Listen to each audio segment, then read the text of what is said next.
So welcome everyone to the YIVO Institute for Jewish Research and the International Association of Yiddish Clubs' program Remembering Fishl Kutner.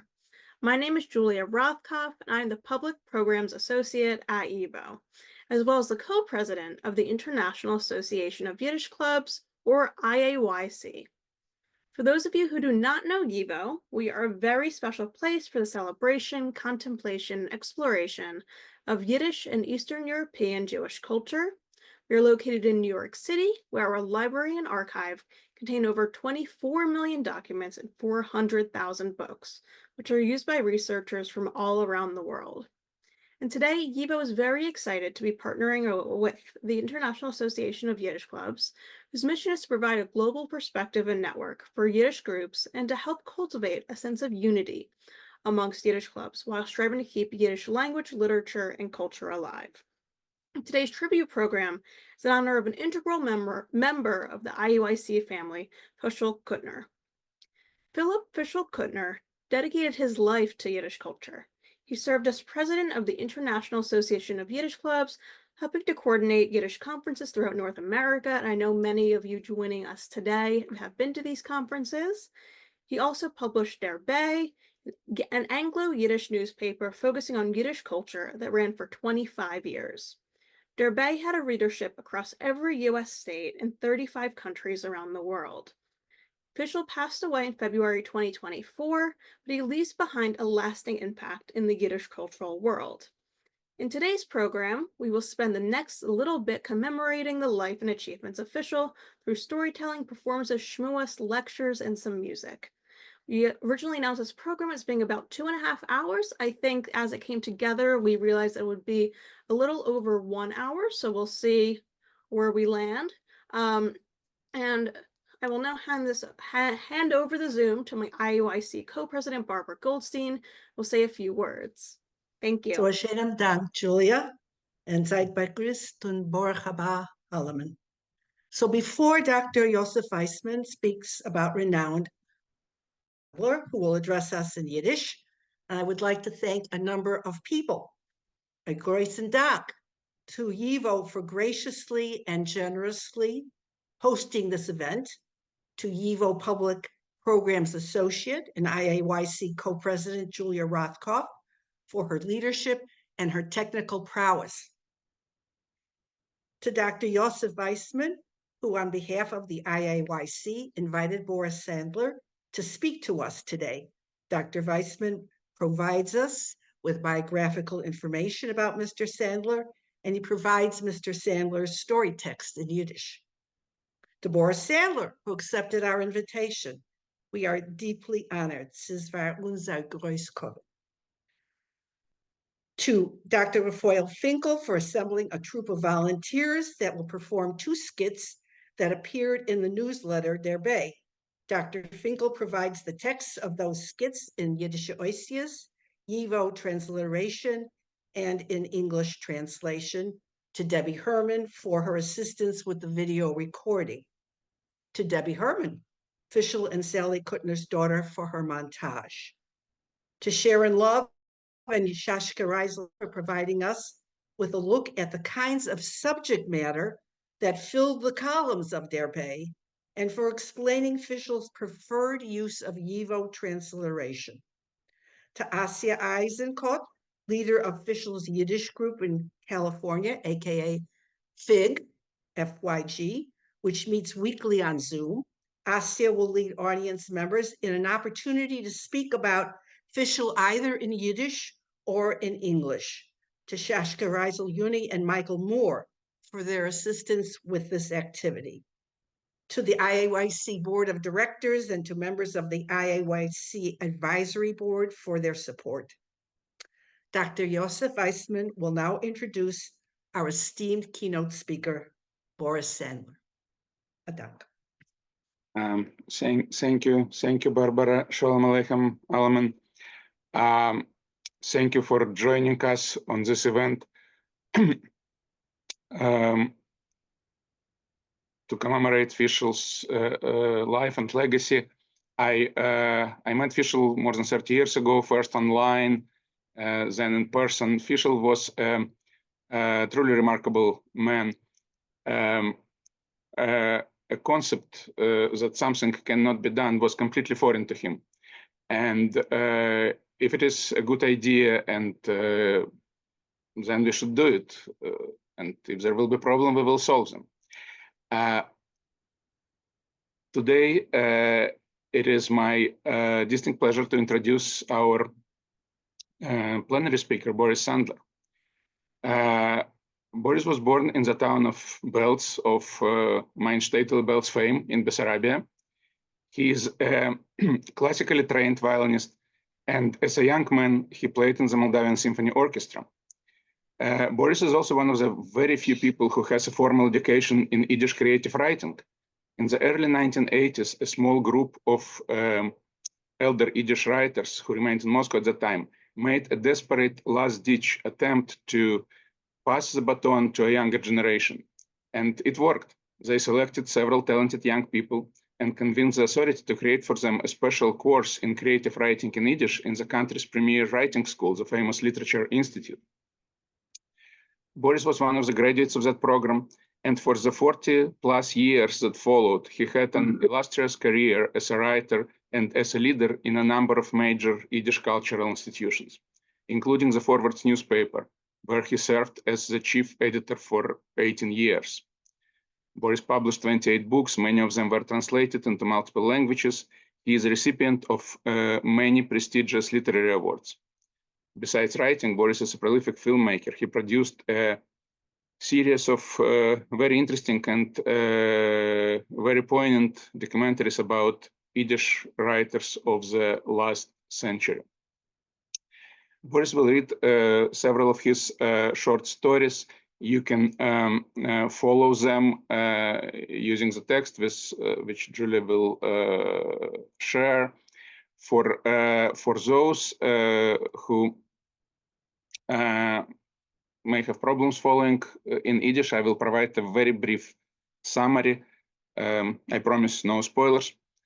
And so those are different stories. They cover broad geography, Kishinev, Chernovitz, New York. The characters are very different. A music professor, a best-selling American author, an academic sinologist,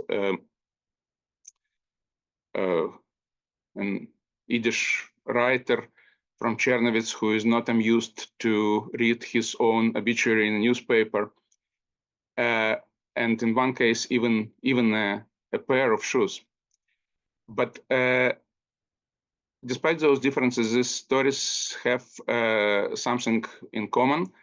On a fairly deep level, first of all, they are all told in first person, and we can hear fairly soon that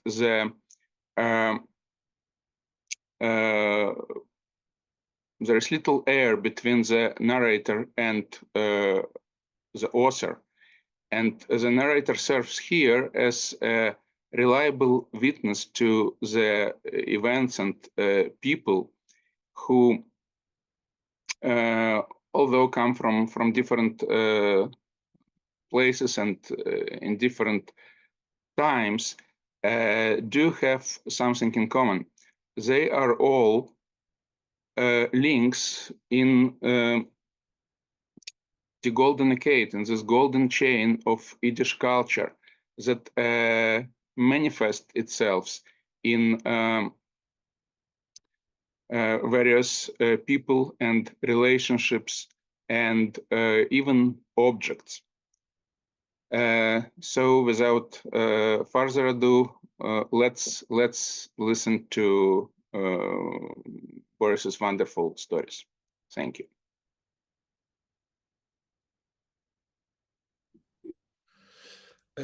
Ja, ich kann schon reden, ja. Ja. Ihr hört mich alle, alles ist in Ordnung, ja? Ja. Ja. Koidem kol, hartstigen Dank, Barbara en Josefen, voor verbeten mir, es ist für mir beim Sakuvet. A pur Wörter wegen Fishl. Zichroine Livrocha. Mamisch in sehr gichen noch man kimmen in Amerika in während der Hauptredakteur von Forwards, aber bekommen eine Verbietung aufzutreten auf ein Zusammenfahren von einer Organisation. Demult aber sich bekannt mit Fishl. In kurz gerät, das Fishl gewähnt, leutnidischen Wert, la Mensch fahr sich und verleiten, wie man sagt. Was meint fahr sich? Hat sehr früh verstanden, als Oiber es nicht kein fremder Mensch, kann sehr gier assimiliert werden, wie sie kommt vor in Amerika. Darüber ist am Weg in Yiddish gewesen, nicht nur verbinden mit den Sekuren, mit Non-Ding von seinen Overs, nur euch amin Sach, geistige Sach für sich allein. Also wie es gewesen, ein Mensch, ein Gesellschaftlicher, hat euch verstanden, als man darf euch in dem Business heranziehen, Menschen, als einer ist keiner, wenn man sagt auf Jiddisch. Ist darüber hat geschaffen unter die Organisation und ist gewesen in Spitz von ihr, in Meschach von lange Jahren. Und es ist bei ihm gewesen, ein Vergnügen, Zeit zu treffen, sich mit ihm, mit seinem stolzen Aussehen. Hat uns gesehen, wie die unsere Oves suchen mit der lichtigen, grünen Kopfuhr. Ein schöner Mensch, nur das hat Ziegezeugen zu nehmen. In Lomertake der Monen in Gedenken ihm in seine Iftin, in dus ist, glaube ich, der Norder Uneb von Verreibeken, sein größten Weg, sein langen Weg. Hat ausgelebt, ein lang Leben.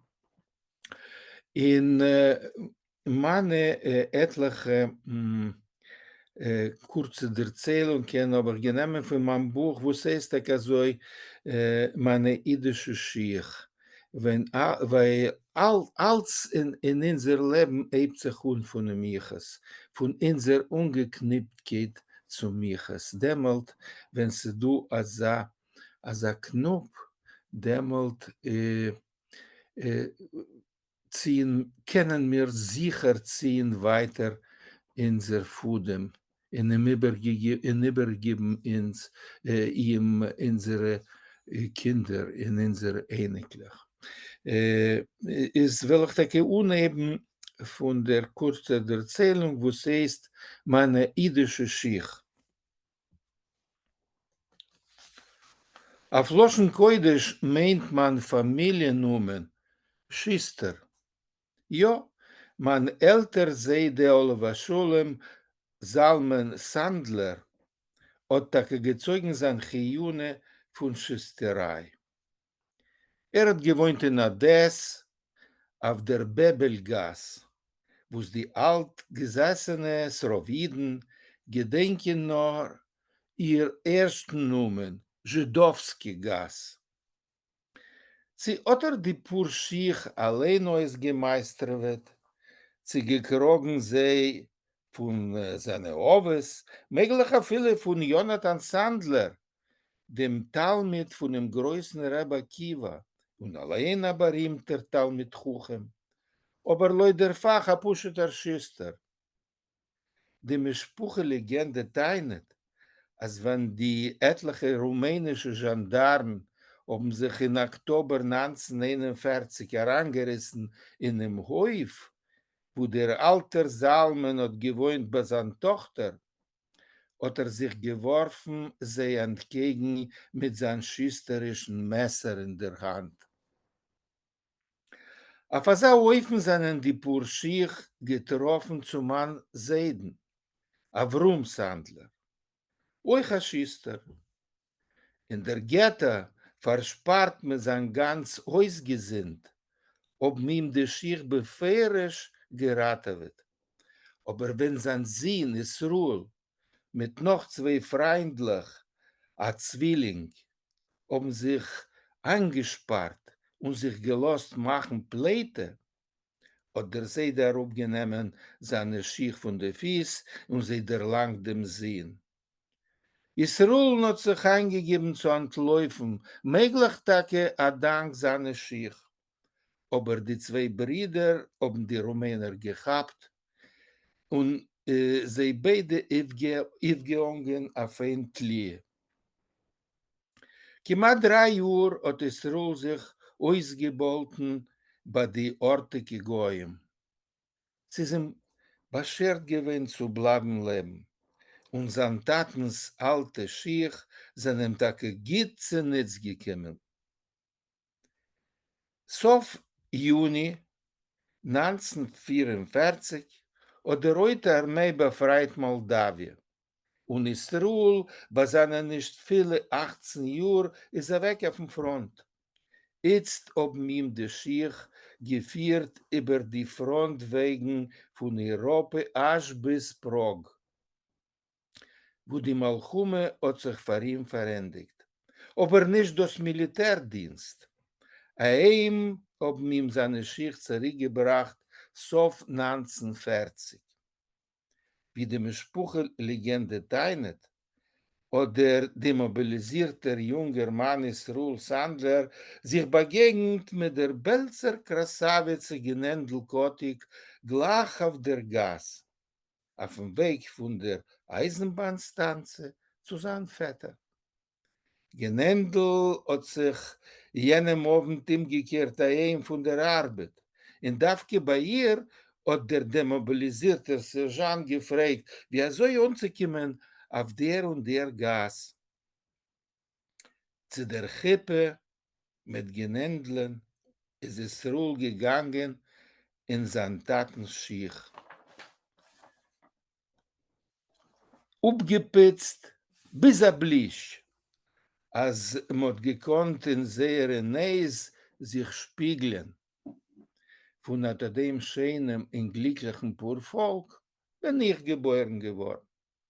Noch ein Kind kaum ungeheben gehen, ob ich herangesteckt meine Dare Fislach in einem Tatenschiech, wo sie gestanden in einem halbfinsteren Korridor, herangeregt in einem Winkel und sich aufgeregt neben noch einen ganzen Tag Arawane.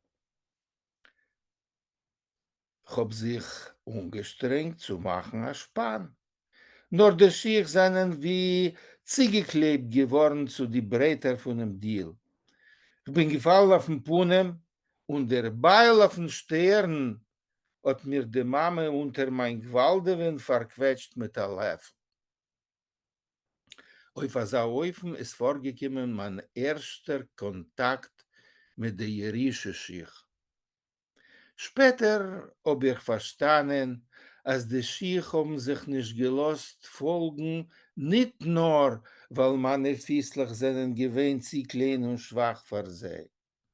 Sehr Schliches in mein Tatensleben ist noch nicht ausgeführt geworden bis ins Sof.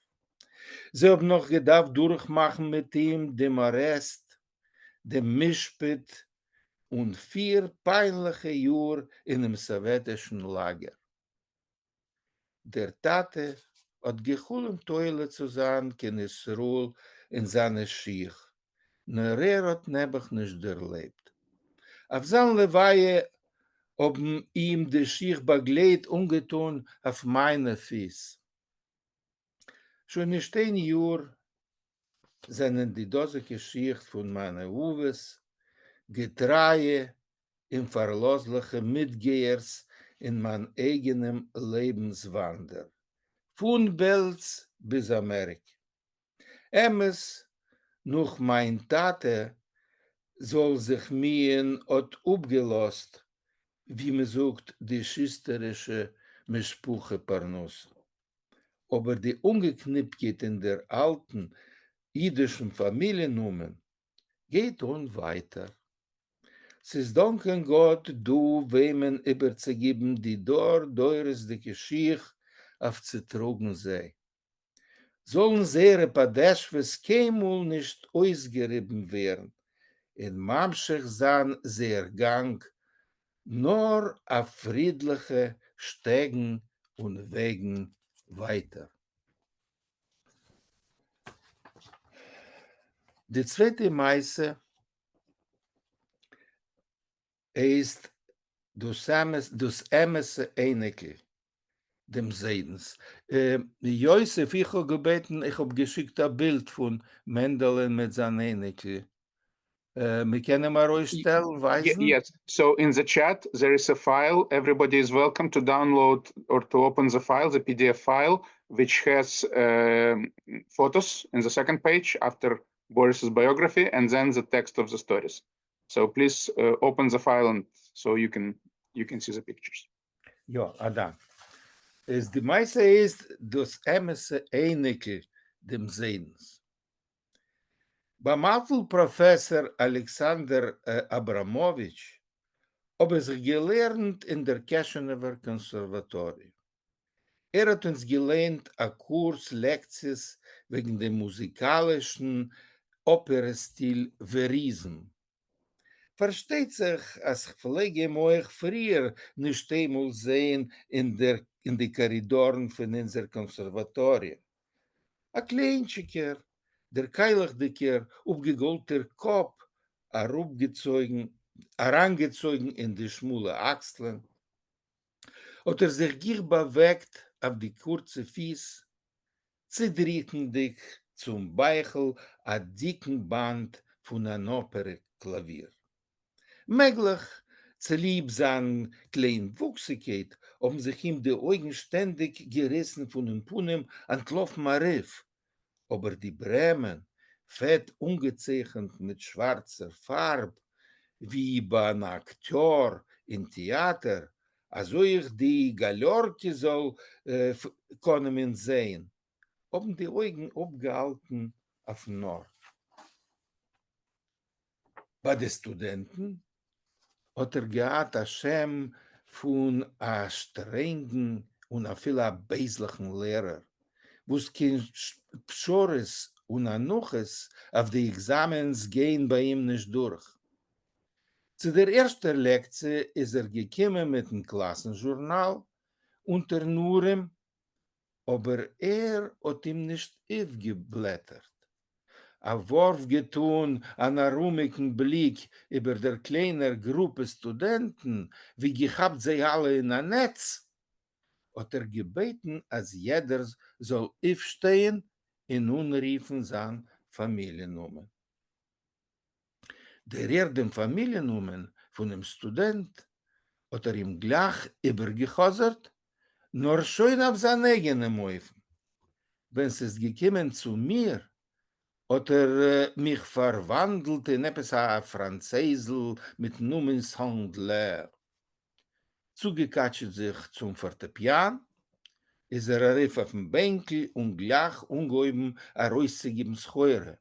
Spiel, äußern wenig, äußern von verschiedenen Operas und singen die Vokalparties auf der Sprache, auf welcher sie sind lechatchile geschaffen geworden. In einem Moment pflegt überraschend sein Spiel, a Taiton mit dem Finger in a Student, wo hat nebach bald gedacht unriefen dem Kompositor, das Werk und was pinklich ist der Auszug. Beim Professor hat es geheißen, durchführen a Gehirnmassage. In jene, ohne 70er Jahren, aber gewiss wegen der jiddischen Literatur nicht mehr wie es rauf jiddische Ingelat von mein Dorf. Kemat gar nicht. Dem Namen Sholem Aleichem, aber beferisch geehrt. Ich bin doch aufgewachsen auf der Gasse in Belz, wo es ist in 1959 akkurat zu sein in der Jurigen Jubiläum ungeriefen geworden auf Sholem Aleichems Namen. Meine Kenntnisse von der jiddischen Literatur ob mich herangehoben dem Namen Mendel Mechesfure. Ich bin aber jetzt nicht sicher. Ich hab demmal gewiss, dass sein Emser Namen ist gewesen Sholem Yankov Abramowitsch. zu neuführen dem Miches von unser Professor Alexander Abramowitsch mit dem Klassiker von der jiddischen Literatur Mendel Moiches Forum, ist mir zu lieb man Amarazis nicht angefallen. Nur in Keshenev habe ich gekannt hat Zendlik Abramowitschs. Wegen dem, als unser Professor ist ein Ähnlich von Sholom Yankov Abramowitsch, hat mir später erzählt der jiddische Schreiber Jehiel Schreibmann, wo es hat eine gewisse Zeit gewohnt, bescheines sei mit dem Ähnlich und sei mit dem Ähnlich, das heißt mit der einzigen Tochter von meinem Professor Jelena, euch ein Musikolog. Alexander Abramowitsch ist geboren geworden in 1900. In Odessa, bei seinem Seide Bobes Mesinke Nadja. Sein Vater hat geheißen Wladimir. Nur getrogen hat Alexander Davke dem Seidensfamiliennummer. Ist schon gewesen ein hübscher Bucher, wenn sein berühmter Seide ist gestorben. Aber dem Seidens ist oben. Hat ihm wenig interessiert. Ades hat schon in jene Jahren geschämt mit talentierten Musikern. Also als der Weg in Musik ist beim jungen Alexander gewesen nicht kein zufälliger, aber nicht nur Musik, nur auch Jurisprudenz hat ihm zugezogen, wenn hat verwendet dem Odesser Juridischen Universität. Von deswegen hat seine Lebenskarriere aufgestellt, Davke in Musik. An dem Seidensnumen hat die sowjetische Macht bekovedik aufgeschätzt, hat Alexander Abramowitsch sich nicht sehr verspreit und sich nicht darin getrogen mit dem Mischpuche Iches. Allein, wie getreuer Kommunist, hat gut gewusst, als die Winden im Sowjetenverband können bloßen mit der giftiger Kälte bis verfroren zu werden auf Teut, befragt, wenn es kommt zu Aiden. Abramowitsch ist schon gewesen ein geniter Lehrer von Musikgeschichte, wenn nach der Evakuatie in der Sibirer Stadt Irkutsk ist gekommen in Kishinev in 1949. Gedei zu verstärken mit anderen ausgeprüften Kadern die Kishinever Konservatorie, wo es hat sich damals erst gestellt auf die Füße. Noch die Lektions auf dem Weg heim, gleich bei die Treppe in Drößen, pflegt dem Professor Abramowitsch upwarten sam Freu, Edi Borisovna, besonders in die kalte, nasse Tag. Hab einmal gesehen, wie sie ist zu ihm zugelaufen, tiefer herabgeregt das winterdicke Idel auf den Kopf, gekonnte dem Mann in der Mitte heranpacken im Verrieten von Kälte. In Ziegebinden die zwei Schnierlach mit die Klappes hinter seinen weichen Bärdl. Unser alter, strenger Professor ist gleich auf meine Augen verwandelt geworden in ein heftig wohl Engel, wie auf der bewusster Fotografie mit seinem berühmten Seiden Mendele Meuchensform.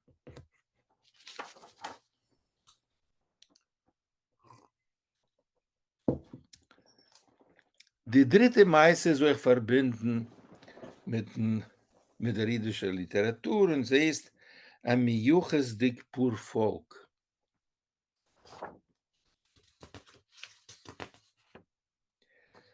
Ich will sie ständig sehen in einem.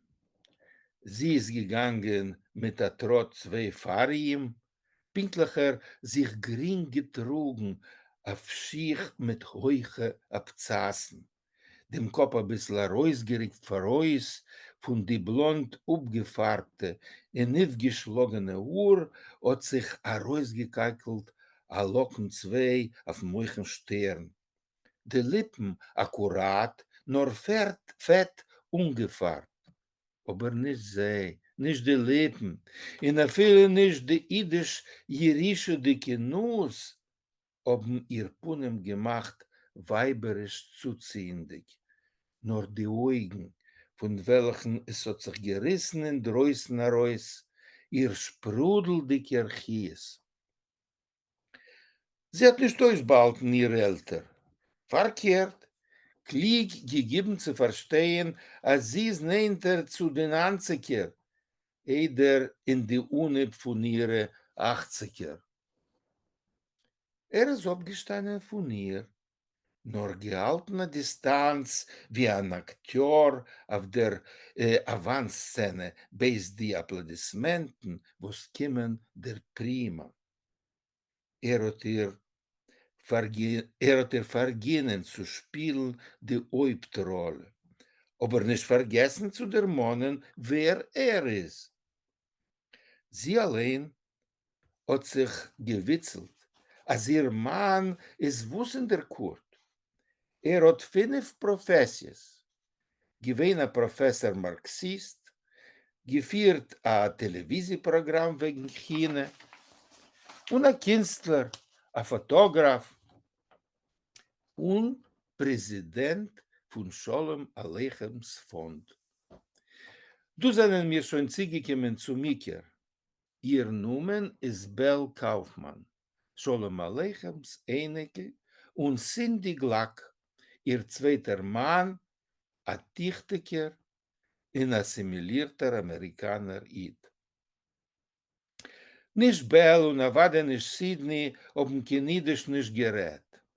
Sie hat frei und mit Vergnügen gerät Russisch und lieb gehabt sich zu treffen mit der russisch redenden Immigranten. Sholem Aleichem ist doch gewesen im Sowjetenverband der einzige kommen suchen jüdische Schreiber zu seinen erkennt mit der sowjetischer Macht und werden hereingeflochten in dem vielfarbigen Völkerkranz von nationale Literaturklassiker. Motober Bell Kaufmann gekannt euch wie ein Schreiber durch ihren Roman Riff auf die Treppe, was vier nach oben. Übergesetzt auf Russisch in die Sof 60er Jahre. Dafke der idische Teil von dem Dor, was es in der Jugend verhabt geworden von Bell Kaufmanns Roman, hat in die Sof 80er und 90er herübergewandert auf Brighton Beach. Zu der Zeit in Amerika Gufe oder Jim und Rasch von dem Buchbestseller und dem Hollywood-Film gemacht auf dem Jesod von der Novelle, ausgewebt geworden. Für die Einwohner von Brighton Beach und ihr Elite-Basenders ist Bell Kaufmann geworden als Symbol von sehr untergegangener Welt. In der Tug haben Bell und Sydney besucht die Vorwärtsredaktion, aufgegeben a kurzen Sholem Aleichem den Mitarbeiter und das bewusste einiglich sich gier gelost zu der Tier von der englischen Zeitung. Sydney ist dafür geblieben auf unser idischen Teil, fotografiert den Mitarbeiter, bis ist gekommen zu der Schwelle von mein Office. Der Tier ist gewesen offen, hat herangekickt und gefragt, sie mag herangehen.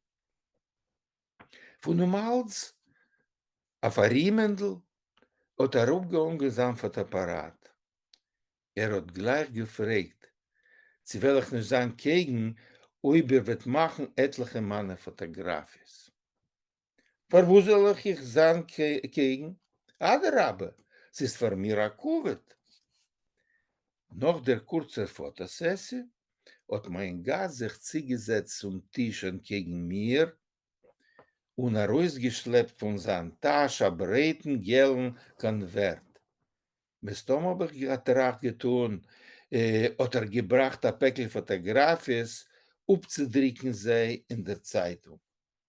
Es sind bei ihm gewesen etliche Fotografis, nur sehr Ziel ist gewesen gut an anderer. Hat sie zerlegt auf meinen breiten redaktorischen Tisch, wie es wohl gepasst für eine strategische Mappe, zu neu gestuckt wird von etlichen Teilen. Sich angeguckt, ob ich der sehen, ein Fragment von einer Besäulung. Auf dem obersten Plan, ob ich bald erkennt Sholem Aleichems Matzeve mit seinem berühmten Epitaph ausgekritzt auf dem schwarzen Marmor. Von ihr, über zendliche andere Matzeves, hat sich gezogen eine dünne Linie durchgeführt mit der Pen, bis wohl gewesen a Telegraphen droht. Mit einem anderen Eck hat die Linie sich ungespart in einem kleinen weißen Viereck. Gerade in dem Punkt hat Zeit getun der Unweißfinger von man Choshev und Gast. Und das ist man Futters Matzeve. Gar nicht weit von Sholem Aleichems Kever. Hat aufgehoben zu mir die Augen und würdig erklärt.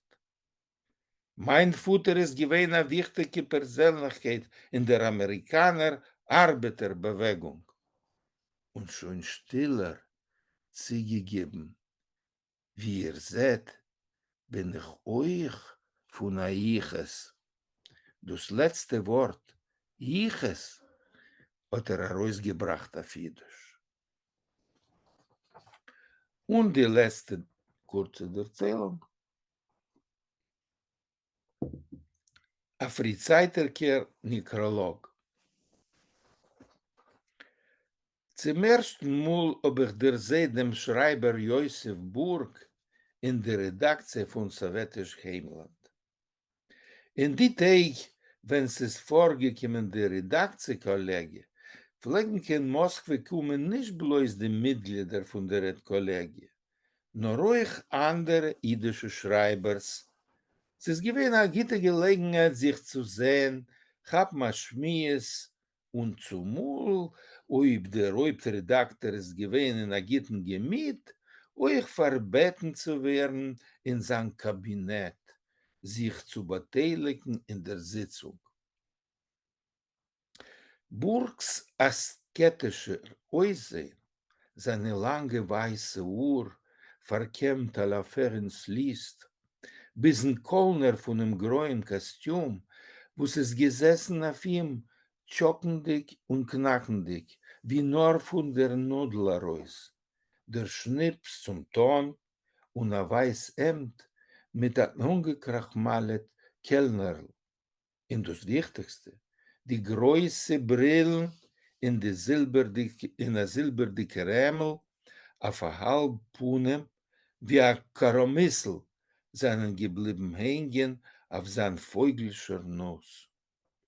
Also hat gesollt in den Mann Augen ein mächter Galizianer Jid von eiches dicker assimilierter Mischbuch.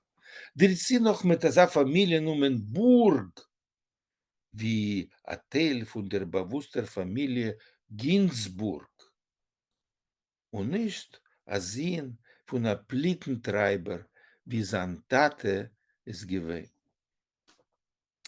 Begleiten pflege ihm in die Moskwer besuchen sein Freu. A oiche, schöne russische Freu. A Verkopfecher von einem Mann mit Numen Nina Abalonskaya. Sie pflegt sich halten bei der Saat, mit einem milden Schmeichel auf dem keilachdicken Punem. In die große Augen hat gezappelt ein besonderer der Herz zu den Menschen, welcher ihr Mann hat begrüßt. Es ist kein Sot nicht gewesen, aber auf der Kohl hat man wegen dem euch nicht gerät. Als Burgs Weib stammt von der russischen Fürsten Abalensky, wo sie in sehr Familienzweigen von dem alten genealogischen Bäum von der Rurikkisorim. Burg hat gehört zu der Gruppe Schreibers, sie gekommen zu der sowjetischen jüdischen Schreibermischbuche, auf der Zweiten Weltmalchume.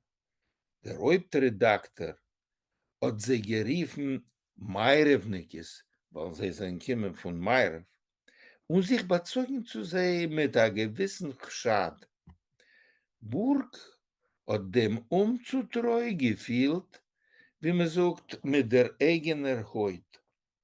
Schon seien die Kanumen auf der Farmelchumidiker jüdischer Gas in Rumänien, ist in die gute Zeiten von dem jüdischen Kulturterror in Sowjetverband hereingefallen in einen sehr schafferischen Hinterplätt. Es hat bei ihm genommen Juren, soll sich von dem menschlichen Pachet herausdrapen. Nach der sechstagigen Malchumen Israel, in Sammelbrenn von der Anti-Israel-Propaganda, hat auf Josef Burgen sich ungeregt an neue Unschickenisch. Auf ihm hat gelegt ein Beisäug, ein hochgestellter Parteifunktionär in Tschernowitz. Marasch, der doseker Funktionär, hat sich herangekloppt in den Kopf, als zwischen dem Tschernowitzer Josef Burg und dem israelischen Chaver Knesset Josef Burg muss sein eine leibliche Verbindung. Der Schreiber Josef Burg hat plötzlich erfüllt, dass die schwarze Chmares von jenen guten Zeiten seinen wiedergeblieben hängen über seinen Kopf. Wie groß das Typisches von der städtischen Macht Bichlal und dem Funktionär befragt soll nicht gewesen sein, sind schon fortgewesen andere Zeiten. Josef Burg hat Bescholem ausgelebt seine 97 Jahre. Ist gestorben, geringelt mit Covid und in Erkennung sei in Tschernowitz und sei in Neusland, besonders in Österreich und Deutschland, wie ihm hat ihm sehr eine Sache übergesetzt auf Deutsch. Von deswegen etliche Jahre vor sein Ptire ist in der Redaktion von Vorwärts umgekommen ein Fax. Kein elektronische Blitzpost ist noch dämmelt nicht gewesen, also verspricht. Als der Schreiber Josef Burg ist nifter geworden. Zu der Treuer der Kepsire ist zugelegt geworden ein hübscher Nekrolog auf Russisch. Der neue Zeitungsnummer ist schon gewesen gehabt zu neu gestellt. Aber ein bekuvedik Ort zum Dermonen einem von den letzten jüdischen Schreibers in der unabhängigen Ukraine hat sich fort abgesicht. Aber sich gesetzt übersetzen dem zugeschickten Nekrolog von Russisch. Ein Kleinigkeit, hab auf den Moment nicht gekonnt gefunden Josef Burgs Fotografie. Plötzlich klingt das Telefon. Ich nehme das Treibel und sich ein in einem dünnen weiberischen Kohl. Es redet der Schreiber Josef Burg. Wie hat sich herausgewiesen? Und dem ist von der Tschernowitzer jüdischer Kulturgesellschaft. Und ein beiser Kavune. Etwas geehrt und es verteidigt auf seine eigene Mäufe. In einige russische Ausgabe in Israel ist auch der Nekrolog abgedruckt geworden. Der alte Schreiber ist gewesen, als so aufgebracht, als hab schon Meure gehabt, als soll Chalil nicht kriegen, Apoplexie. Hab ihm geprieft zu trösten. Nehmt sich nicht über Freund Burg. Es ist befehrisch a Gitter Simen, als sie sind nach beschert noch a Sach gesinnte Jür. Die beste Sache von der Narrischer, Sach, was ist geschehen. wird gewesen, und wir bezischicken in Redaktion eine neue Erzählung Eiere. Uneilig zugegeben. Ja, schickt bitte euch zu eurer Fotografie. A Dank, meine liebe Freund, auf dem habe ich mein Auftritt verändert. Asheinem Dank, Boris. Thank you very much for the wonderful stories. Again, the text of the stories and photographs are in the file in the chat, so feel free to download it. And we will have, I think we'll have time for discussion in the breakout rooms after the program. And now the next presentation is by Debbie Herman, who will show a visual about her father. All right, we're gonna, Debbie, do you want to go now or do we want to go to Refoil? We could do Refoil. That's great. Okay. Yes, so we're actually. I apologize. Yes. Thank you. No problem. Thank you. That's great. Thank We you. did a switcheroo. So now we will go to we're going to show a little skit that we prepared. And Foil, go for it. Kurosawa. Thank you, Boris, for those lovely stories. I wish I had a photograph of the author of these comical biblical scenes,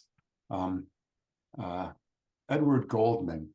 All we could find out about him is from his obituary that Murray Batt found in the Bayonne, New Jersey newspaper in 2014. Goldman was a composer of biblical and liturgical music. He was a pianist, a piano teacher, a sculptor, an artist, a poet, and the founder and conductor of the Bayonne, New Jersey Little Symphony. He wrote 8 short biblical skits, and we're going to be performing, or you'll see a recording of a performance of the first 2. Fishl published them in Der Bay, and that's the connection here. Edward Goldman wrote these in, I don't know if he wrote them in transliterated Yiddish or in Yiddish letters, but you can find, I'll put in the chat a pointer to where you can see the text in Yiddish letters or in transliteration or in translation or any combination. So Edward Goldman died on February 26th, 2014, 10 years ago. He was 96 years old. So I think, Julia, if you would like to show the skits at this point, and I'll put the into the chat, I just put a URL for their text.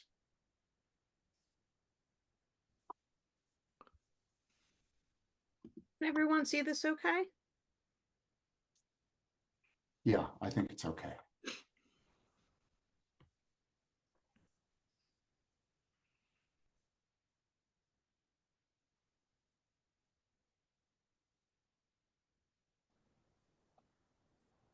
Komische biblische Szenes von Edward Mem Goldman von 1993. Die erste Szene war was Gott hat Adam gemacht. Halleluja, Halleluja. Wieder singen die Malochim.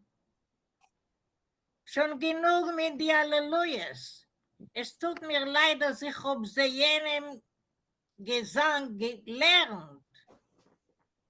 Alle Show zu der Show, Tag ein, Tag aus.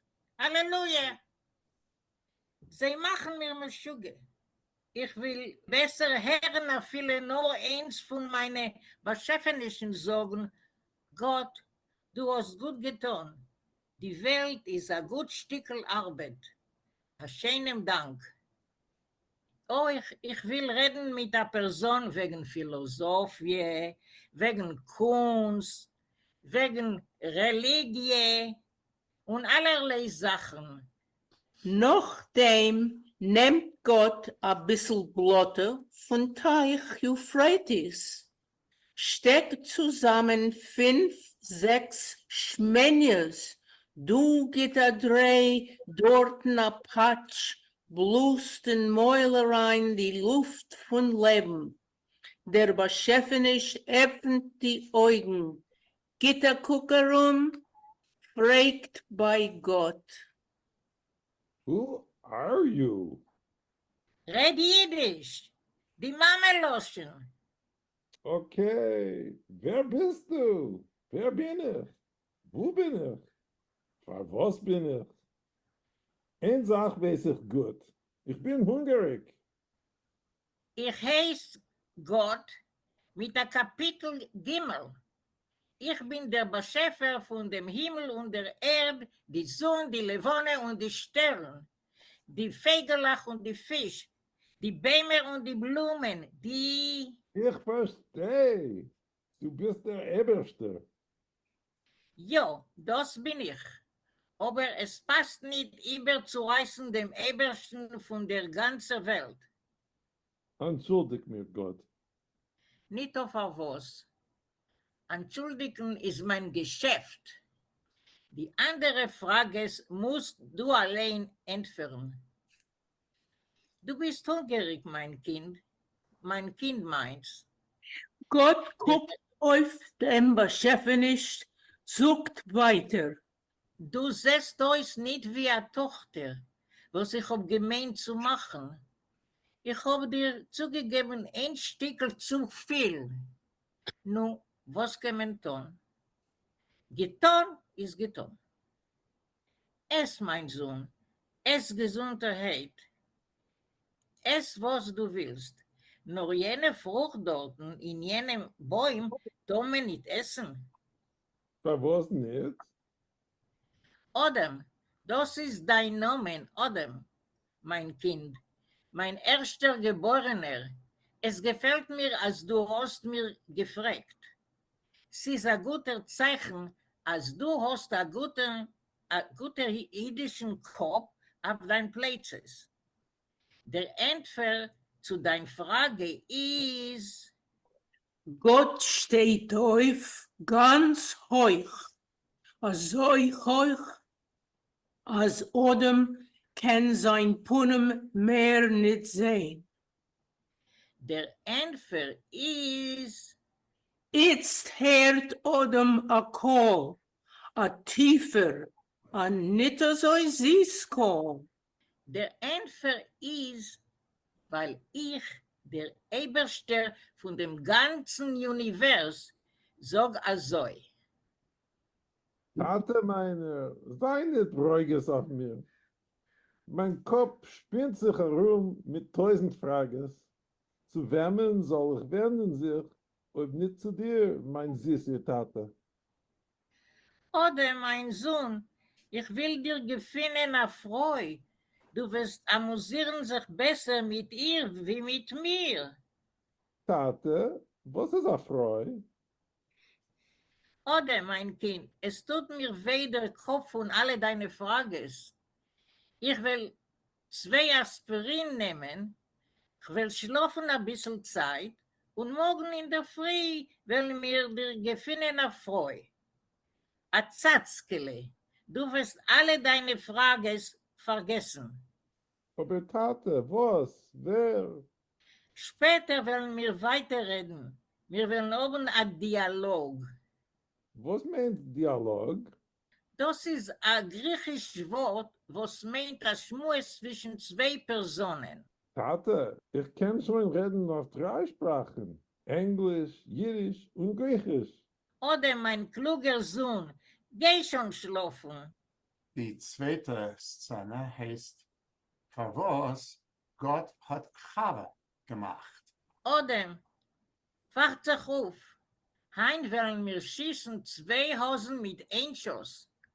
Ich will alle Chayes befehlen, sie sollen vorbeigehen vor uns, du sollst sie benommen.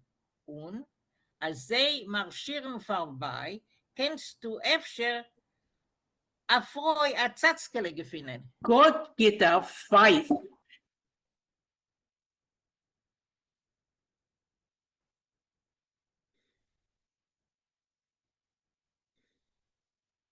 I sincerely apologize for that. Give me one moment to just find my. Kommen zu laufen. Von Bayonne, New Jersey. Schon schlafen. Die zweite Szene heißt, Verwas, Gott hat Chava gemacht. Odem, wacht sich auf. Hein wollen wir schießen 2 Hosen mit 1 Schuss. Ich will alle Chayes befehlen, sie sollen vorbeigehen vor uns, du sollst sie benommen. Und als sie marschieren vorbei, kennst du öfter Afroi a Zatzkele gefunden. Gott geht auf Pfeif. Sehr starker. Und alle Chais kommen zu laufen. Von Bayonne, New Jersey. Von China. Von die 5 Ecken von der Welt. Lass mir sitzen auf der Bank. Es wird eine lange Zeit nehmen, alle die Chayes zu benommen.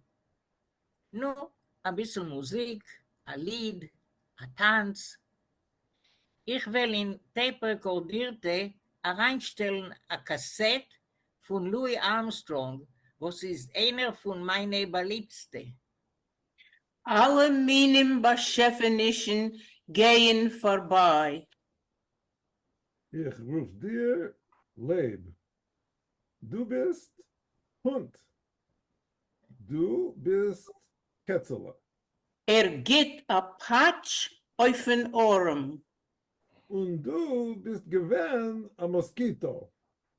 Oh, ot kommt a schön Mädel. Tate, wach sich auf.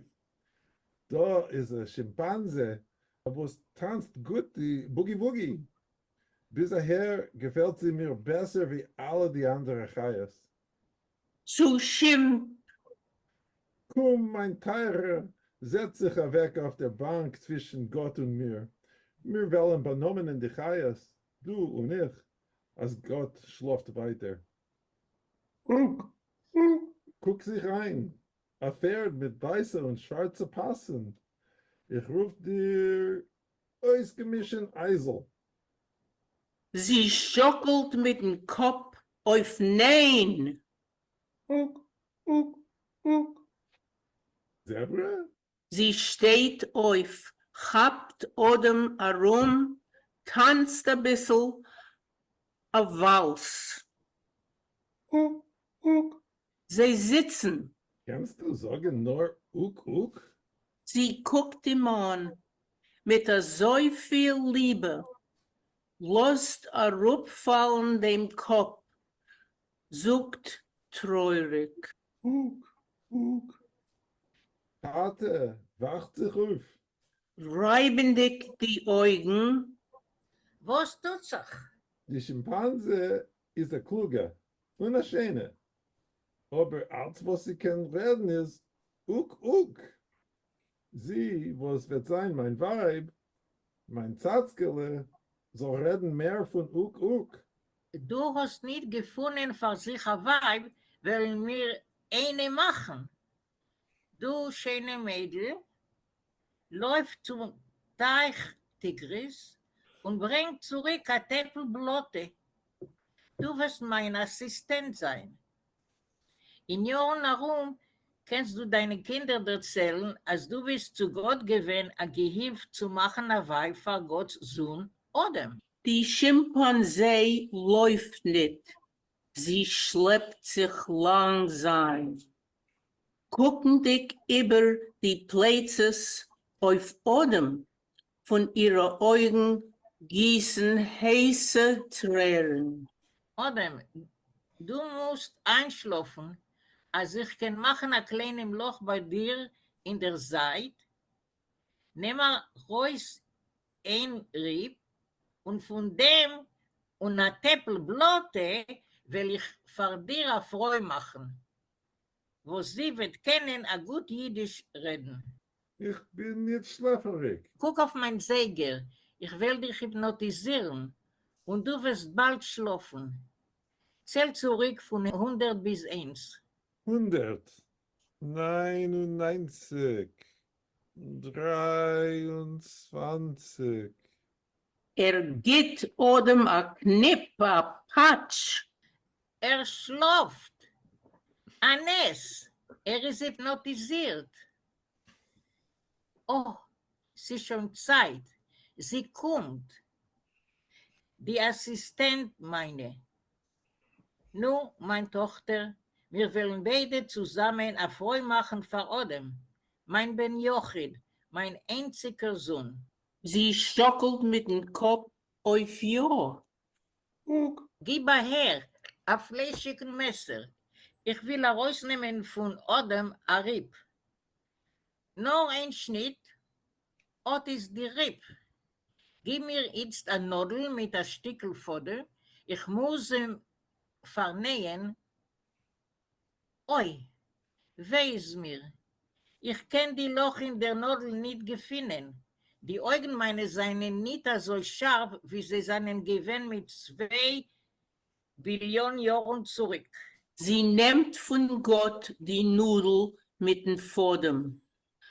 Einfodert die Nudel. Jo, mein Gehilf, besser du sollst dem vernähen. Gut getan. Sie gibt a Kusch auf Gottes Hand. Ich meine, als du bist klüger wie Adam. Du darfst nicht fragen, kein Frages. Sie gibt a breiten Schmeichel. Emes ist Emes. Nu, gib her die Blotte, azoi und fertig. Odem, wach sich auf. Guck auf dein Weib. Odem, schläft noch. Und ich hab schon vergessen, wie so ihm aufzuwecken. Sie patscht zweimal die Hände.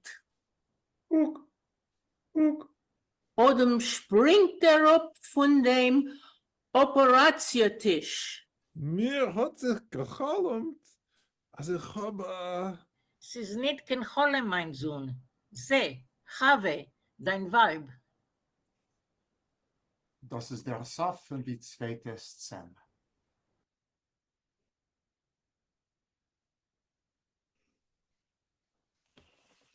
Thank you so much. Thank you, Rafael. Thank you to all our actors for performing. It was absolutely delightful.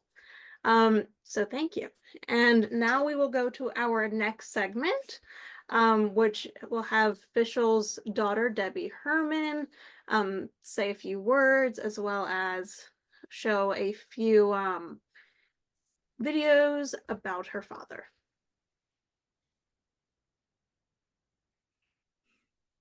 Okay. Thank you all for coming.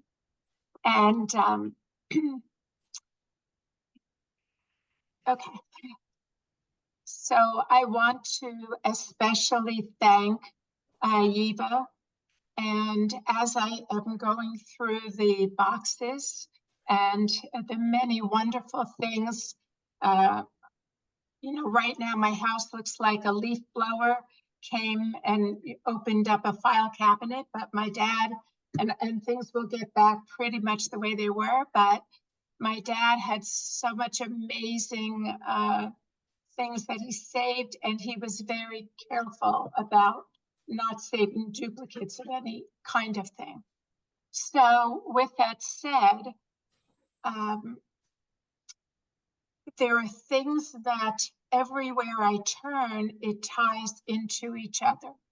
So as I was thinking about Evo today, there was a fellow who wrote right after the 1994 Yivo terrorist attack, and he said that you know, the Yiddish program saved his life because he was supposed to have been there at 10 o'clock, and the person he was interviewing that was sitting at his desk, you know, didn't make it.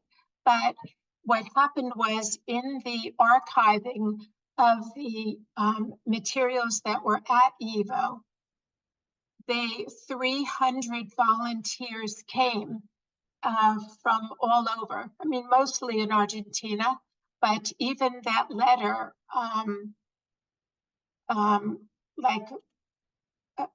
like Lichtenbaum is, I'm sorry, I can't remember your first name, is copied on that, right? I mean, they wrote about him. So the importance of preserving history is also a way of showing us not only who Fishl was, but kind of a thought process. And he was above all a storyteller. So so we'll just start from the beginning. He was born legally blind. And then a year and a week later, my grandmother gave birth to 2 boys. So there were 3 boys born within basically a year and a week. So they all grew up very close together. And then at 10 years old, they moved out onto an abandoned farm that my grandfather wanted. He always was telling my grandmother, I want to, go, we're going to live on a farm, and she never believed him. So they moved out to a place that was built in 1840, had 14 rooms, and had no running water, no electricity, no indoor plumbing, obviously nothing, no central heat. So my grandmother learned to make the best of it. And so he had a very rich childhood. He went to a 1-room schoolhouse where it was grades 1st through 8th. And he showed up in April, which is when they moved, I guess the beginning of April. And they said, there was 1 teacher, 7 students. And she said, this is an interruption. You can't come, while the year has already started. So he lost out on that schooling. And then the next year when he showed up, in September, they just said, well, we don't have that grade. And so we're not offering that grade. You can't have that grade. So he actually took on the role of teacher, because in a 1-room schoolhouse, the teacher doesn't teach every grade. You teach like every other grade. And then those kids teach the grade below them.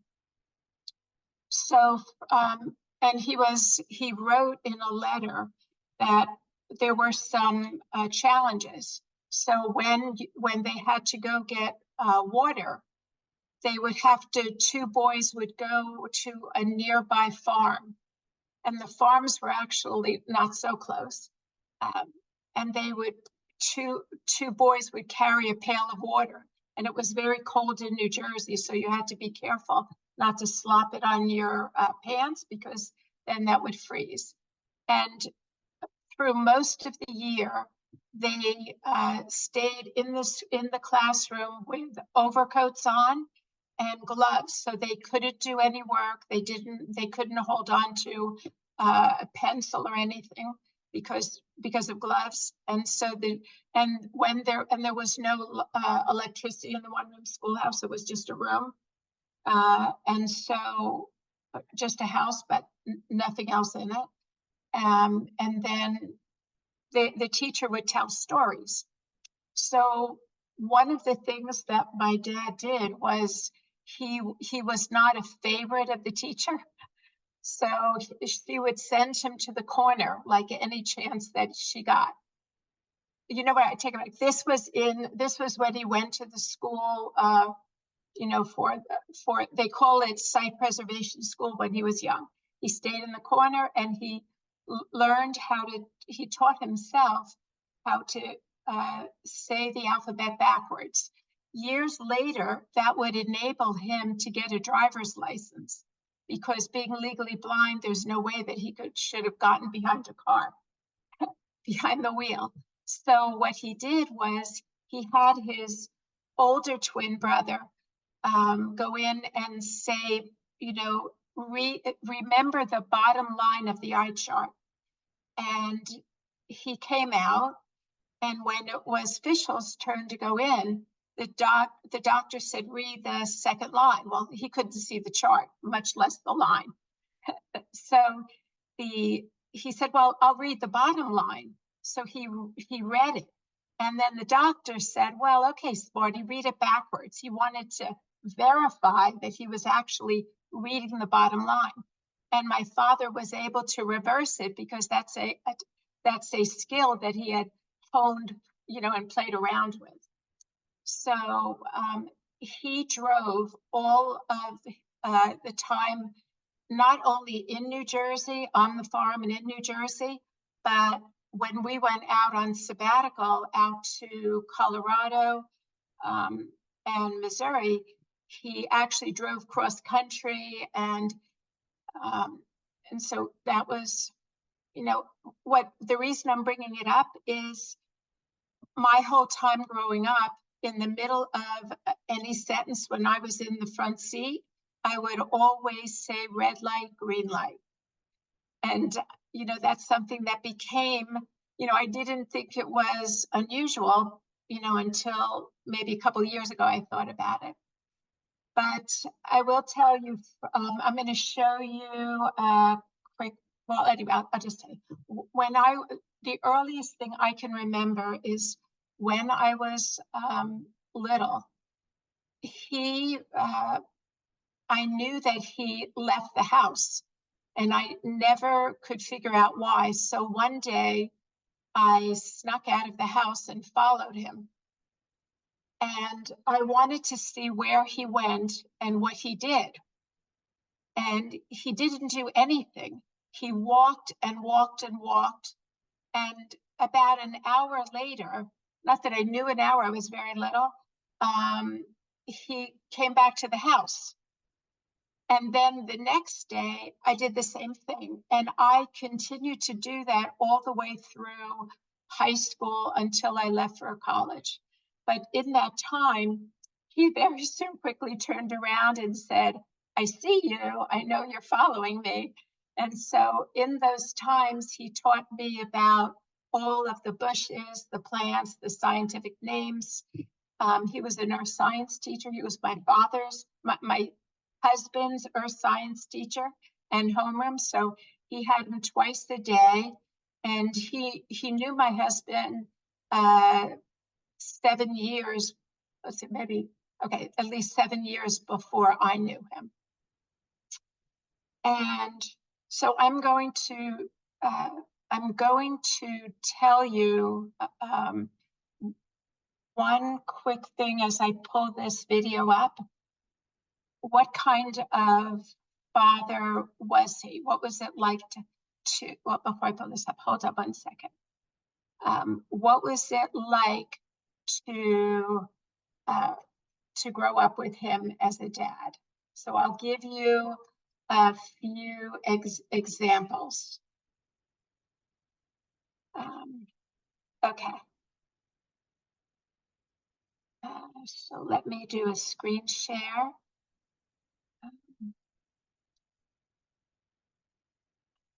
Screen share. Oh, can I screen share? Julia, can I have permission to screen share? Give me 1 moment. Okay. All right, you should be able now. Okay.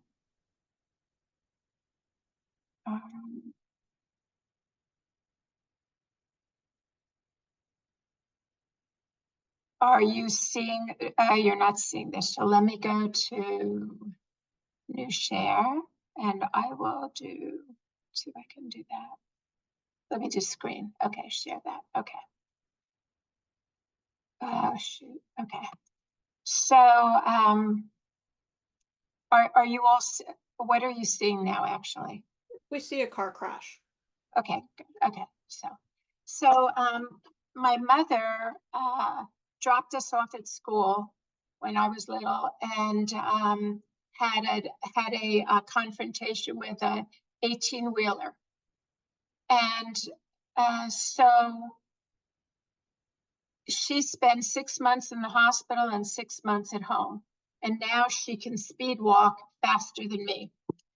But it turns out that as I was going through the boxes, he had absolutely, no reaction, like nothing rattled him.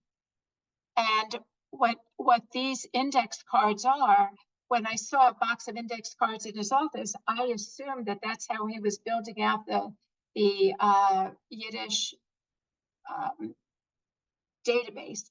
But it turns out he had index cards on everything. He was researching so many different things.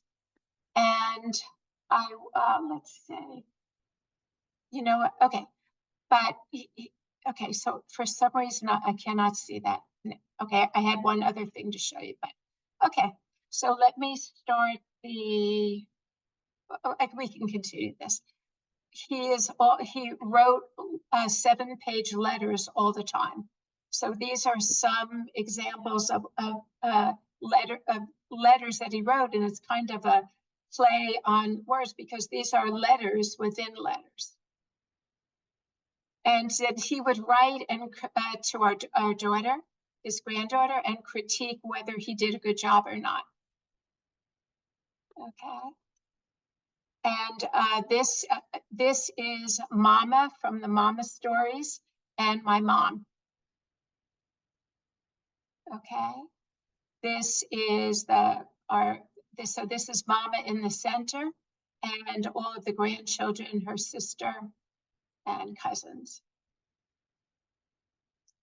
And I wanted to talk to you about friendship because this is Chayla Ash, who she had been an actress, but also a Yiddishist. So there were many letters, files and like boxes of letters that came from all over. And I was really interested in finding out what they wanted and what was his response. So it turns out he was writing back to people. It wasn't that he was just calling them, he was writing to them. And when Belle Kaufman would come to town, for example, he would try to arrange like a speaking engagement for her. And many people came to the house, and that's how I also got to meet them. Okay, so this is family. This is, all of the brothers, right? The twin brothers, and my dad, my mom, and the little baby brother. Okay, so here's a picture. Can enjoy. Okay, that's our granddaughter, Lila. And I wanted to mention something. My dad has a crossword puzzle in his hand, but one day he had open heart surgery. And he came out and he had packed a suitcase. And the night before he went to have open heart surgery, it was very cold. It was the winter time in February. And my mother said it's too cold to go out. It was in San Francisco. We walked the streets, and he was not supposed to have anything after midnight.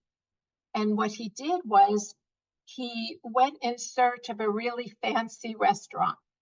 And the two of us, he found one, and it was up a steep hill. And I am thinking, oh my God, he's going to die before he even has the operation. And we sat down. It was nice and toasty warm. And he proceeded to order almost everything on the menu.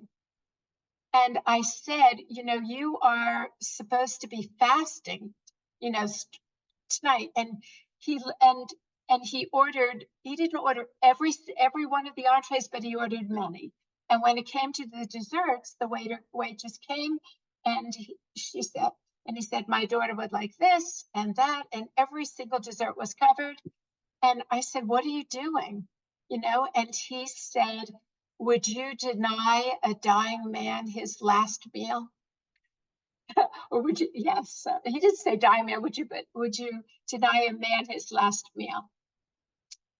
But when he came out of it, he was on you know, the ventilator, and you know, that was a single tear. I had never seen him cry in my life, but just one single tear. And I said to him, if you relax, they're going to take it out in 45 minutes. It'll be out, but you have to just relax. So he pointed to the closet, and I opened the closet, and there was his suitcase. And I opened it up. There were two things in the suitcase: a pair of socks and a Sudoku book and a pencil. And so I took out the socks, ready to put them on, and he shook his head no. And he wanted the Sudoku book because he had heard that if you're under anesthesia, it could affect you cognitively. And he wanted to test that out, make sure if he still had his, you know, if he was still okay. And so the surgeon came in, he's on life support doing Sudoku. And so the surgeon was really like just said, this is a first. Okay. And one day, do you know that Der Bay has 2 columns, right? Every page has 2 columns. One day I received an email, and it was the most dreadful diagnoses. And it was his medical, you know, list of his medical diagnoses. And I called him and I said, how come you never told me you had all these? And do you know what he said? I just finished the 2nd column. So that was Fishl. Okay. And this is a true story. This is friendship. This is a story about friendship because, which is a story spark about friendship, because this is our grand puppy, and they were out camping. This is Mama with her sister and her brother, and this is the baby brother. This is my mom when they got married, and then this is the other Mama, my mom's one. My mother's mother, my grandma Babelina. And this is not friendship. Okay. And this is him with the grandchildren. And Mel Zucker was one of his students. The FIG started out with 3 people around their kitchen table. And as you can see, it's Evelyn Zeleny, who worked for, who's administrative assistant for Tom Lantos, who's the only Holocaust survivor in Congress. And here is Mel and Gail Brody and Evelyn Zeleny. So here is Mel. And I think I will just kind of read to you quickly what he wrote. What a great man was Fishl. How fortunate I have been to have learned and experienced so many adventures with him, as my encounters with Yiddish flourished under his tutelage. Our classrooms through the years roamed from the old Belmont Jewish Community Center to the homes of class members, and eventually to that memorable kitchen table on Tanglewood in San Mateo. The weekly classes were always creatively planned and often filled with surprises and unusual guests. There was grammar, vocabulary, pronunciation, reading, speaking, and perhaps best of all, Fishl stories. There were short stories, songs, and those many tales in Yiddish and mit Yiddishkeit. And Fishl was a master at storytelling. I learned more about chickens and eggs than most alumni of Hasidic studies would encounter. Perhaps Minnesota has 10,000 lakes, but Fishl had 10,000 chickens in New Jersey, and so many stories, and he never tired of telling them. He brought me and the other students into the small but fascinating world of Yiddish writing and scholars. I never knew what to expect when I arrived at the table each week. Regardless of what was planned, never dull. He brought me and the other students into the small but fascinating world of Yiddish writing and scholars. I never knew what to expect when I arrived at the table each week, regardless of what was planned, never dull. And years of reading Der Bay hot off the press with the enhanced backstory by Fishl, and so many interesting enrollees in the class from so many backgrounds. But most outstanding to me was Fishl's love of Yiddish, culture, and the people who inherited it and made it part of the tradition and foundation of their way of life in Eastern Europe. Fishl and I also shared the esoteric community of earth science instructors. More about that in a minute. That greatly enhanced our friendship, as we often shared geoscience stories and teaching ideas when we waited for a Yiddish class to begin. Oyfin Pripacek, Brent Feierl, and in Stu Hayes. Thanks, Fishl. Rest peacefully after doing so much for so many of us. Melzucker. So my father showed up. My father got a 4-year scholarship from when he was on the farm, and they didn't even have to. It was during the wartime and recovering from it, and they did not have to go to school every day. They said, if you're on a farm and the farm kids, they would have to go at least 50%, and they missed. And the older twin told me that he had missed all of the days that could be allowed, and he and his younger twin traded off, so they would sometimes go as each other because they were identical twins. So he got a 4-year scholarship to Rutgers, but they had no money for room and board. So what they did was the college said, we will let you stay with the chickens. So and he was an ag major. He graduated with a degree in poultry husbandry, poultry nutrition, animal husbandry, and agriculture. Those were the areas that he had, at which time he also learned artificial insemination of chickens. So, and he wound up with 10,000 chickens before the flood came, or when the flood came, that's what they had. So there was a greenhouse next to the chicken coop attached to it. And he and a roommate shared that room. The room was 6 foot by 8 foot, and it had nothing else in it but a bed. It did not allow 2 beds side by side. The beds were stacked one on top of the other. His best friend that would remain for throughout life was afraid of falling out of bed, even though he was older than my dad. My dad went to college at 16 because, just because of the 1-room schoolhouse. And so he slept on the top, and every hour and a half, one of them woke up to keep the fire going, so the chickens would stay warm. And then he worked several jobs. And one of the jobs he worked at was, in the morning, he would go to the girls at Douglas College, so that was the sister college to Rutgers, serve breakfast, and he would wolf down all the food he could. And then he would go to class, and then lunchtime he worked as a dishwasher in a Hungarian restaurant. They gave him 15 minutes, and so he learned how to speed eat. And he won the ice cream eating contest at Rutgers one year because he could wolf down food so fast. Okay, so I wanted to show you something else. Let's see.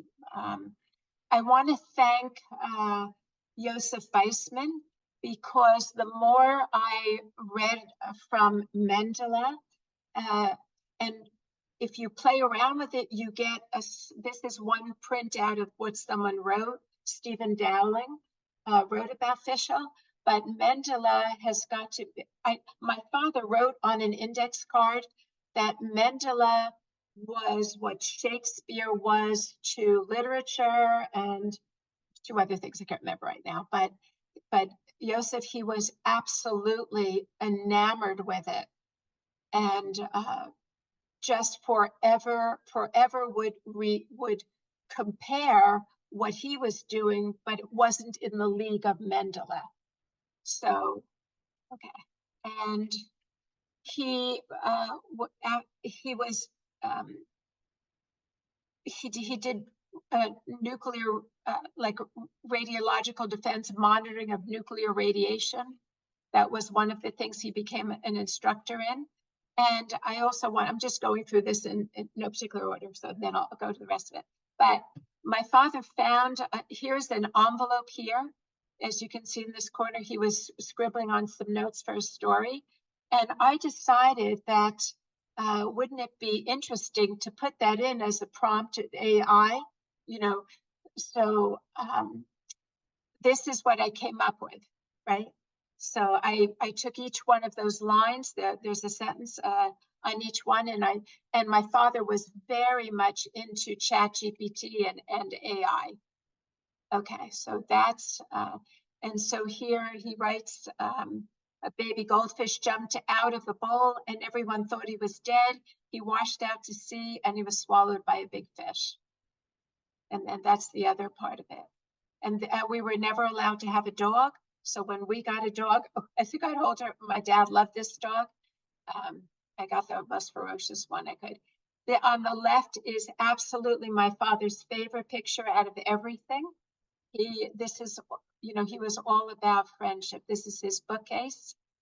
And when he, I want to tell you, in this bookcase, my father could tell you where any piece of paper was in his office. He could tell you where any book was. He could go somewhere and immediately get it, and even tell, so I spent almost every single time I was there throughout the year on the floor looking at these books, and most of them wound up over the years coming back with me. So, but in the same token, when he was thinking about, we were trying to get him to move to Florida, I'm geographically challenged, but he wanted to know, where everything was. So he drew that by hand. And when he was what happened was when he got out of college, he got married. They lived in a room where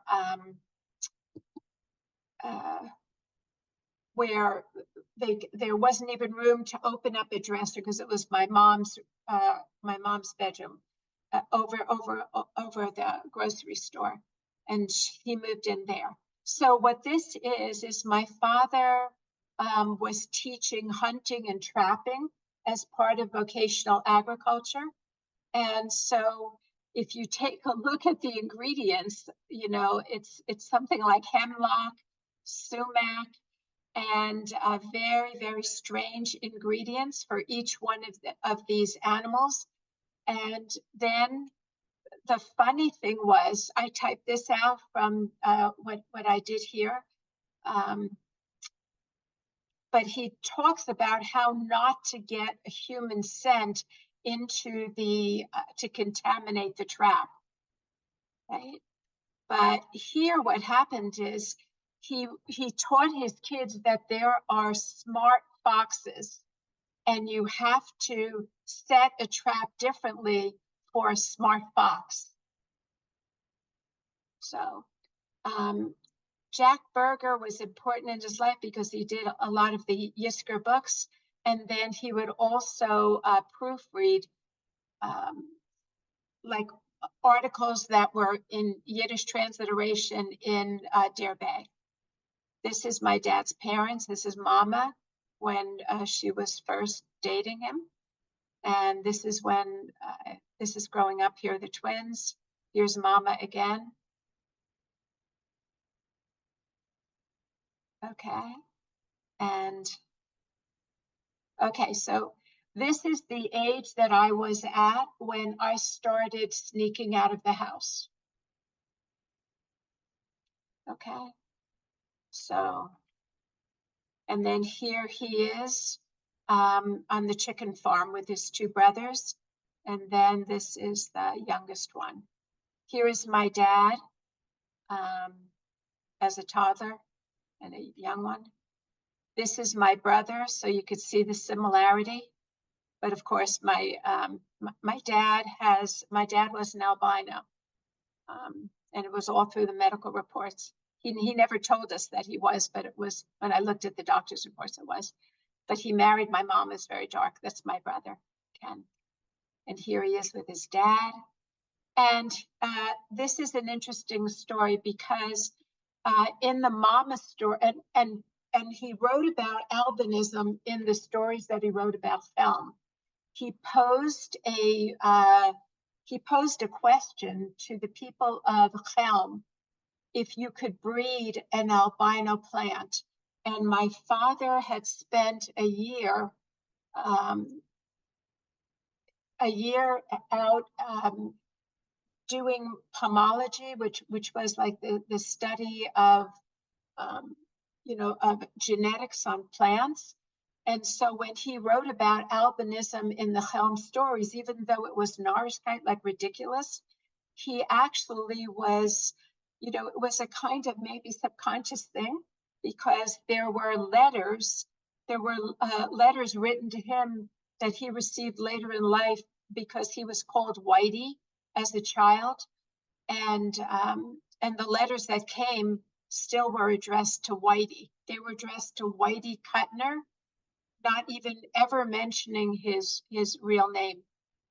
And so here he is with students, and he said that he would often take time away from the lesson, and he would teach kids about what it feels like to be hurt by something that someone has said to you. And he said over and over again, when years later, when adults would come back and visit him or write to him, they always said the same thing, that those lessons that he taught about friendship, even though people are different than you, they said that helped them in many situations. The most number of letters that he corresponded with was a professor in Shanghai, China, who was very enamored with Shalom Aleichem. And then here is Goldie, and this is conference pictures.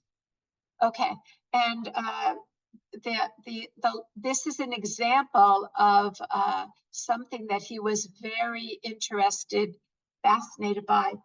Does anyone know about the elephant burgers? Okay, so what happens is that the elephant is the slowest breeding, and they don't hit gestation until 25 years.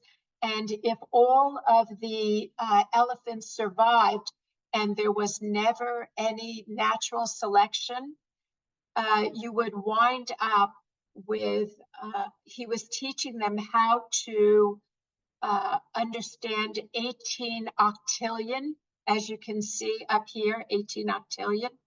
And that would be the equivalent of 128,205 earth balls made out of elephant meat. The best way to consolidate them is to grind the elephant up into meat. Okay. And while we were out, he would always show me the stars in the sky at night. I thought he could see, but he really didn't. And then so that's it. Okay. And these are people. Okay, I think we're done. Okay.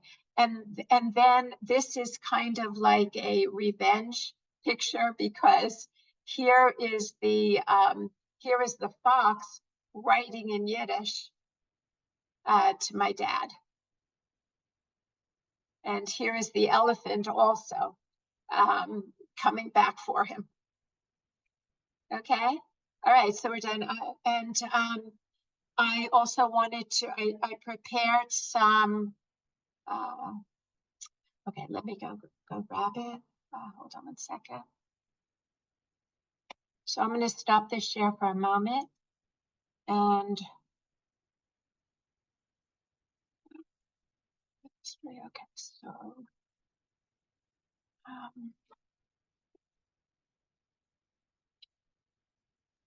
And Debbie, I just want to let you know that we only have another 5 or so minutes for this part because Yeah. we need to get to the Dare Bay presentation. Okay. All right, sorry. Okay, hold on. Because I worked like a month on this, but okay. Okay, hold on. Okay, you can you go ahead and do that, and then I will cue it up later because this is his reaction to the people that he met along the way. Okay, go ahead. You can. All right. I'm going to I shut would the like mic. to hear that. Why can't we hear that now? I'll have to find it in a moment. Debbie has to find it. So we'll go ahead back and to go on it. to the next part. Let's go on to the next part and then we'll come It'll back tie to in. it. Yeah.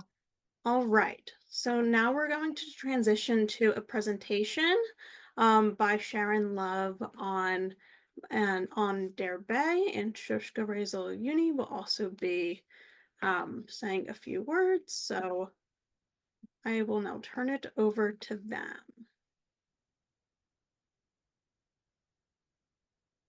I don't see Sharon. Her name says iPad Sharon Love. iPad Under Sharon I. Love. Okay, Sharon, are you Thank here? you. I'm here. Okay, you're here. Perfect. Yeah. Amazing. And I'm wondering about the hot dog eating contest in Coney Island. Did Fishl ever participate in that? No, it was strictly ice cream.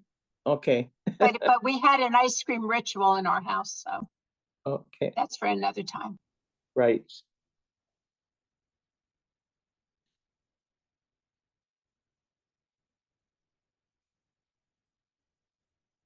All right, Sharon, go ahead. You can start. Okay. Are you playing the song or you're not playing it? I think in the interest of time, we won't. Okay. Oh, well, I was going to say that when okay, I'll just, okay, I'm starting I found an article in the SF Gate newsletter. The writer was Deborah Levi Holtz. This was written July 5th, 2000.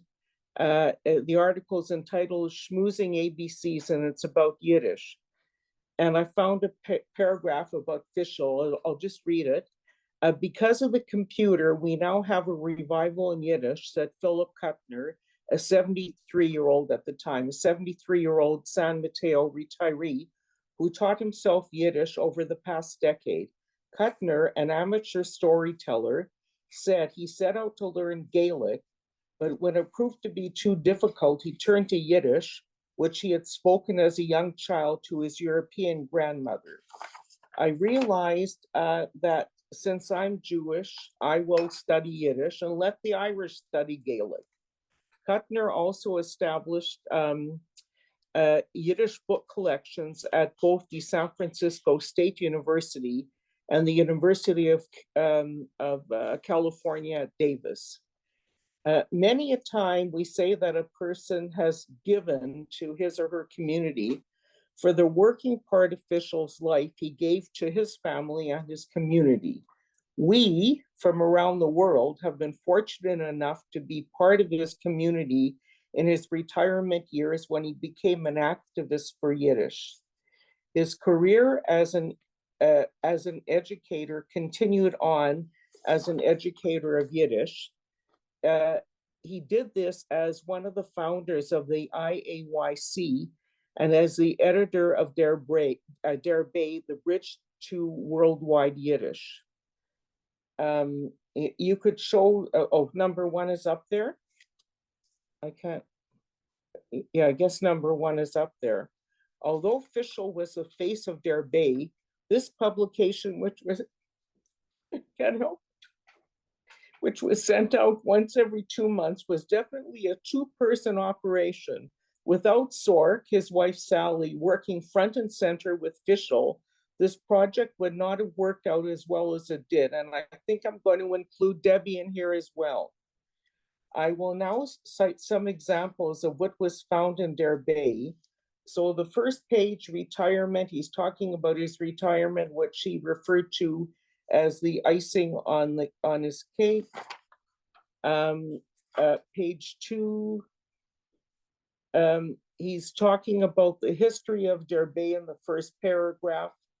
That first little sheet of Der Bay in 1991 could not have possibly foretold that 20 years later, it would be an international Anglo-Yiddish newsletter that would spawn a network of contacts in every state in 35 countries.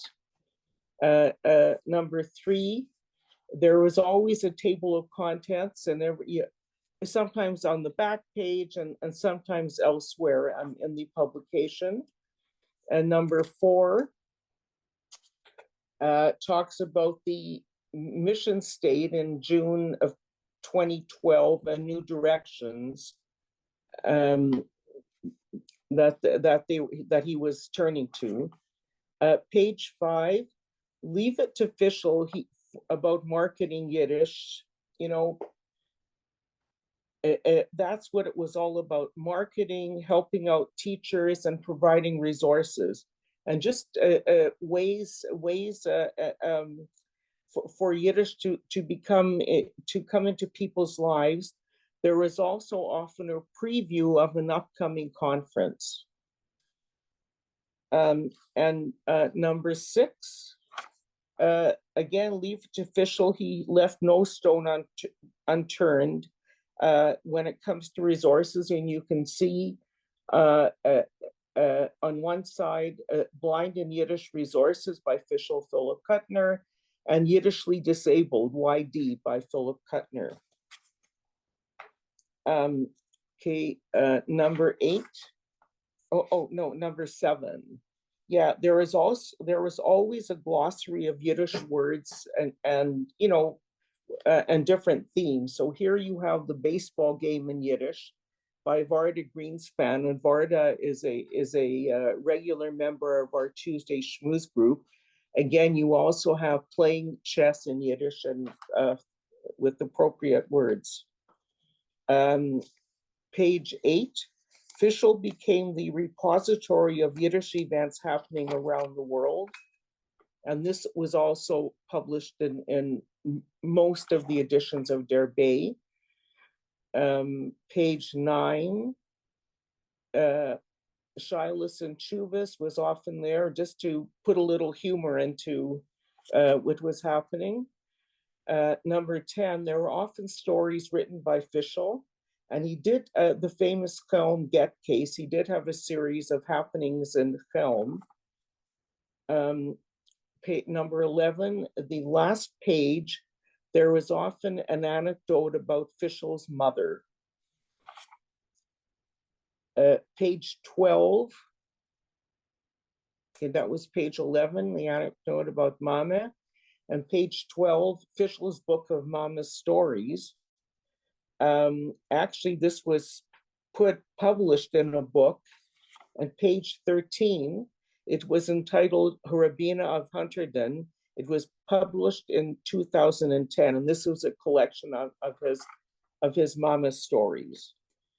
And the next are just examples of people sending in projects they were working on, trips around the world. This is the of Neri and I, the Ger Mandolin Orchestra. That's what he worked on for a few years. And I think he was a businessman, and I think he might have met Fishl at a Yiddish class, I'm not sure. The next page, somebody sent in something about her, keep going, that's the orchestra. The Jewish communities of Cuba. Yeah, so this was about her trip to Cuba and what she saw there. A Century of Modern Yiddish Literature by Zedia Freuchen. Okay, and the next page, Yoshi Hiroshi, PhD, is a professor actually in Tokyo. He was an often contributor to Der Bay, and he attended many of the conferences.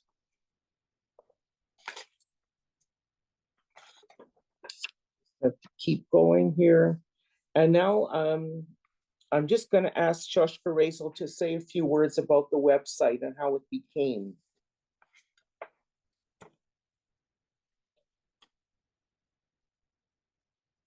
Thank you. Could I please have the share screen, Julia? You should be able to. Okay. And it looks like I can. Okay, that's not it. Oh boy. Okay, so the website, it's not just one website, but it's quite a few, as I'll show you quickly. Were all created by Fishl's wonderful daughter, Debbie Herman. She puts countless hours into, I mean, you can tell that she puts countless hours into making these very professional, very colorful and lively websites to support the work that her father was doing and continues to work on these sites, design them, publish them, maintains them. So this is the website for Der Bay. Der Bay, by the way, is a multilingual pun. You see here there's a bridge over the San Francisco Bay. And so you would think that it would be called Der, which is the in Yiddish, and then Bay, which is bay in English, but actually the word for bay in Yiddish is a completely different word, but thereby means like near, like you know, Debbie was talking about, I got more insight listening to Debbie today, talking about how he was so big on talking about emphasizing friendship. And you could say, ich bin dabei, like I'm with you, you know, and so it was always a multilingual pun, which I thought was really clever. And I just clicked on something I didn't mean to click on. Okay, my bad. Here we go. So I'll just give you a quick tour of the websites. So one of the sections takes you to the International Association of Yiddish Clubs, which is a whole nother website. And this was one of Fishl's brainchildren, if you will. And there's a listing of Yiddish clubs around the world, most of which meet on Zoom with the schedules. And so if you want to participate in the Yiddish club, you could do that. Fishl was just amazing about bringing people together, and a link back to the Der Bay site. And then there are all sorts of Yiddish links here in a zillion different categories: Yiddish organizations, Eastern European foods, blah, blah, blah. Just beautiful collection of resources about Yiddish that goes on Yiddish humor, Yiddish translators, Yiddish culture, so much. Debbie's done an incredible job here on the whole thing. And there's also information about the conferences, all the past conference journals, which are here in a bookshelf format. You can click on any of them and you can get access to the entire journal and find out what happened at all the different conferences for the IAYC through the years. Fishl was a person who, he had such a beautiful social network, and he invited people to come and give talks all the time, and about a variety of topics. So it's really rich if you want to scan the journals, in case you haven't been, or if you have been, it's a great nostalgia. And then on the actual Der Bay, Derby portion of the site, you can see the copies of the journals, and we just saw a number of pages in Sharon's lovely presentation. I want to say that one of the most unique things that has always struck me about Fishl in the 25 years that I've known him, was that he made this unique contribution to the world of Yiddish as a continuing living language. At the time that he started Der Bay, Der Bei, I can only say it both ways. He somehow must have acknowledged that there was a whole generation of Yiddish speakers who had learned Yiddish in the home, who were still alive at that time, and most of them are sadly gone by now. But who learned it like in Europe, who were survivors of the Holocaust, for example, and also people who came to other countries before the Holocaust and missed it. And so they were alive, but they only spoke Yiddish at home, didn't necessarily have a literary experience with Yiddish. And so it's not that the whole generation was like that, but there was a substantial number, it seems to me, there were a substantial number of people in that generation who could speak Yiddish fluently and really authentically, like a European Yiddish with authentic dialects and sayings and whatnot. But yet they couldn't read the Yiddish letters because it was always just, for them, it was just a language spoken in the home. And they didn't necessarily read books. I mean, there were a whole lot of people in that generation who did read books and who were extremely literate in Yiddish, but there was a substantial number in that category. And so by making Der Bay, Der Bei an Anglo-Yiddish newsletter, he brought those people into the living Yiddish world. So people like me who are from a generation younger, I was able to meet a lot of these people because they would come to conferences, not only the IAYC conference, but other conferences, because they were brought into the Yiddish world with this newsletter. It didn't exclude them for a change. And so the rest of us benefited from the authenticity of their Yiddish. So that was a big gift that Fishl left to the Yiddish world, because now it's very limited, the number of people we can speak to in Yiddish who actually knew Yiddish from before the Holocaust. One of Fishl's other major accomplishments was his Yiddish group, Fishl's Yiddish group, FIG, and there's a whole website about that, which my computer's acting slow right now, but here we go. From what I understand, what we just saw in Debbie's presentation, that it started as a group of 3 people around a kitchen table. Well, when the pandemic happened, Fishl, being so snapped right on with modern technology and just modernity in general, he was one of the first who I know who started putting his Yiddish group online. And now there's something like more or less 80 people every time. It's tremendous. There are people there from all over the world at every one of these Yiddish groups on Tuesdays, and which Asia now leads. Fishl acknowledged when he was getting much older, and he started to make sure that he had successors in every aspect of his life. So he recruited Asia to lead the big group, and he stepped down from the presidency of the IAYC, and even though he was still active, but insisted that other people who were a little younger should take over the leadership. And it was really a humility and realism that made a big difference. The Yiddish Club reference, there are Yiddish word lists here on a lot of topics. These are resources that a lot of people may not know exist, that are right at your fingertips, and it's just my computer being slow today. But accounting, there's a way to get into, there's a whole, oh, you got fancy on me, Debbie. And that's actually my field before I retired. But there are a lot of subjects there that have Yiddish word lists. There's information about Fishl's life and his oral history, and the Mama Stories book, and the Kelm Council, and also a listing of online Yiddish classes, so that if you or a friend says, hey, I'd kind of like to learn Yiddish, well, here's a listing of quite a few. And so we're very grateful.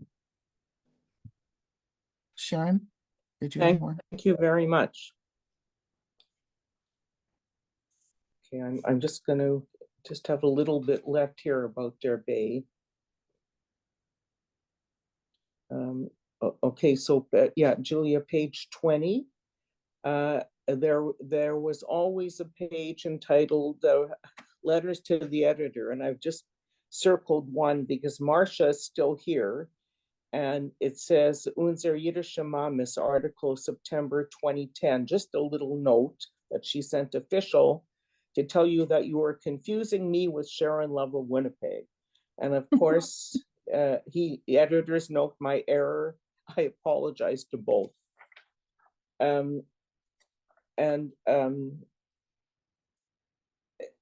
There's a I'm not showing you this page, but I'm just reading, and what Fishl wrote about being a Yiddish activist.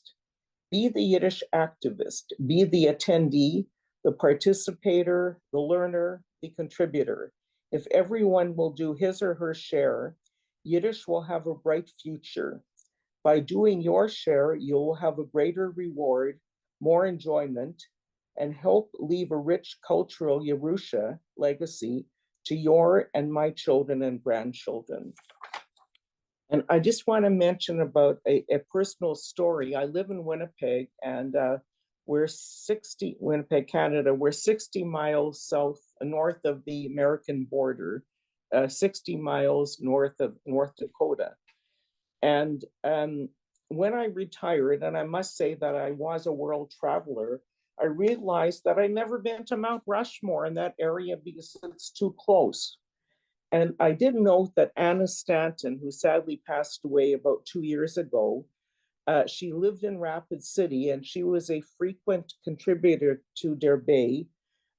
She would talk about Jewish pioneers of the Black Hills Gold Rush, Jewish pioneers in Deadwood, and about her synagogue called the Synagogue of the Hills. So I went on a trip to Deadwood and the area. Was a 6-day gambling bus trip. And I noted that for the first night, we would be stopping in Aberdeen, South Dakota. So thank you to Fishl. I got Anna Stanton's phone number, and I called her and I said who I was and how I felt like I knew her. And she hooked me up with B and Herschel Premack, who live in Aberdeen, South Dakota. And whereas the other people on the trip that evening, they went shopping to Target and Walmart and Vervace, I was fortunate. The Premacks welcomed me into their home. They took me to a park that had a yellow brick road because L. Frank Baum, who wrote The Wizard of Oz, had lived there for a while. And they took me to their shul. So, as I say, Tyra Frank, thanks to Fishl, we feel like a lot of us, we are good friends. And now I'm just going to talk just for a few minutes about the conferences. And I saw Lori Melroot here, but I think she left. But I'm still going to mention her. The IAYC board, along with the host city and clubs, worked tirelessly to ensure the success of the conferences. There were 16 conferences, excluding the one that was held online, one about every 2 years, starting in Washington, D.C. in 1993. The last one was held in Boca Raton in November 2014. And I'm just mentioning Lori Melroot because her late father, Paul, was a past president of the IAYC, and he chaired the conference that was held in Milwaukee. So the question is, why attend a conference? Fishl would always say, come and make new friends. Then come again and make new friends, and you'll meet up with your old friends in the Zoe Viter. Well, my old friends, a few of them are the Smokin family, and I met Helen and Mitch at the airport in Toronto en route to a conference, and might have been to Milwaukee. I'm just not sure. Yes, that's what Rochelle Zucker says, yes. Friends in Toronto are Shim and Vivian Felsen, Barbara Goldstein, the King family from Detroit, and many others. And the first conference that I attended was in Toronto, and I think some of you are here, and that was held in 1994. The conference content was always action-packed.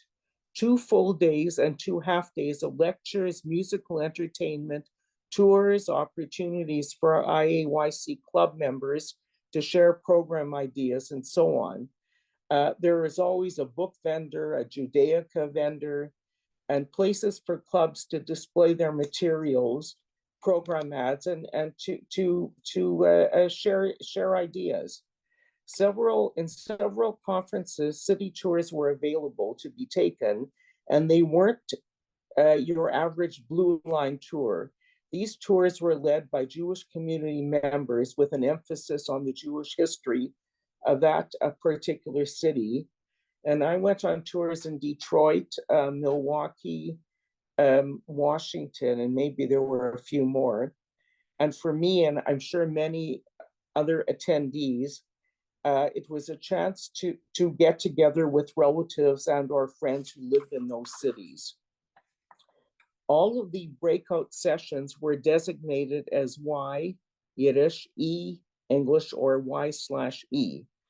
More often, I chose a session with the Y designation because, after all, I came to hear a Yiddish word. For instance, at the conference in Chevy Chase, the late Sylvia Schilt, who actually chaired the conference held in Baltimore, her session's topic was "For the Love of Yiddish, the Songs to the Yiddish Language." The designation was E, but we all decided that such a presentation had to be conducted in Yiddish, and so it was. The problem always was the same.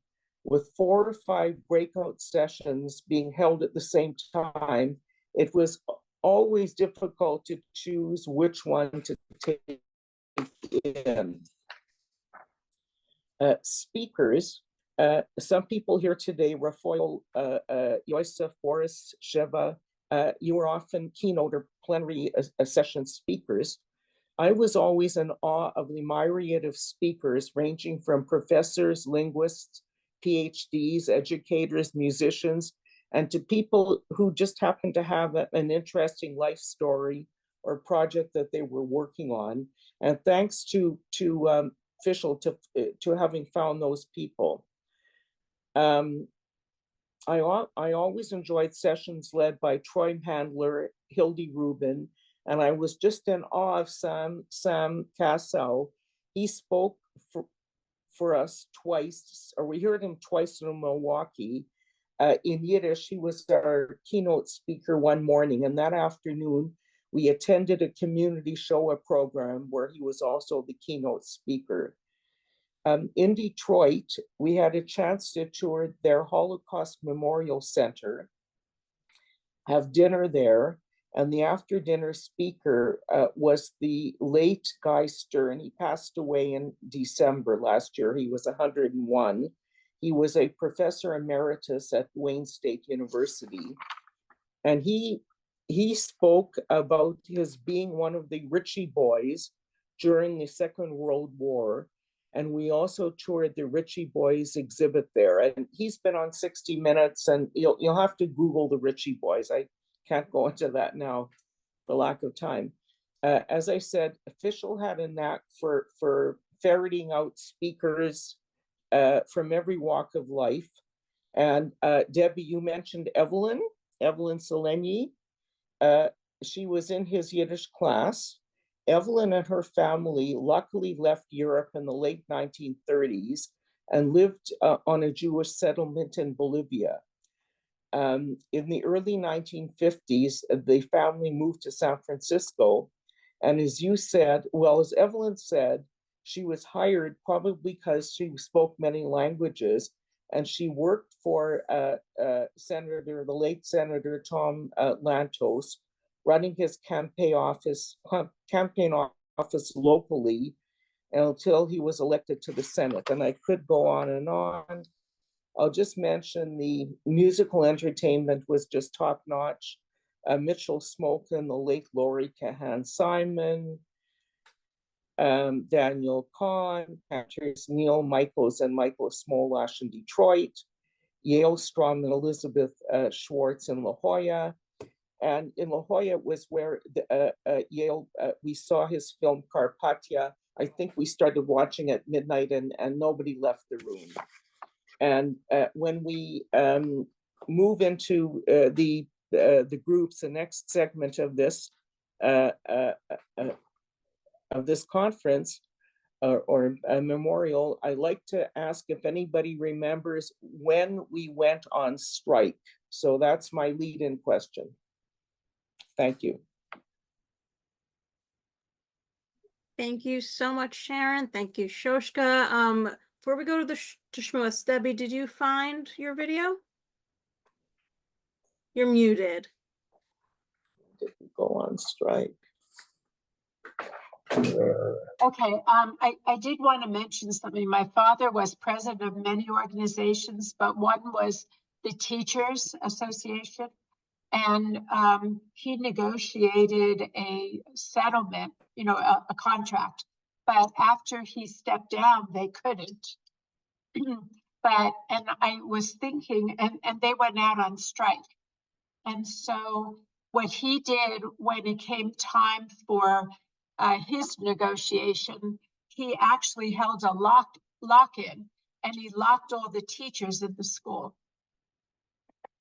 So that's a kind of, you know, official thing that he did. Okay, so let me go get this. Oh, and I wanted to tell you that when my father was you know, he said my final journey will be to walk across the stage at graduation and accept my diploma, which is, you know, that's what he would call a death certificate. But when it was the night of Valentine's Day and he was so beloved and I wanted him to go on Valentine's Day, and I was shaking his sleeve all the time. I said 5 more hours. I was looking at my watch, my cell phone. I said, we could do this.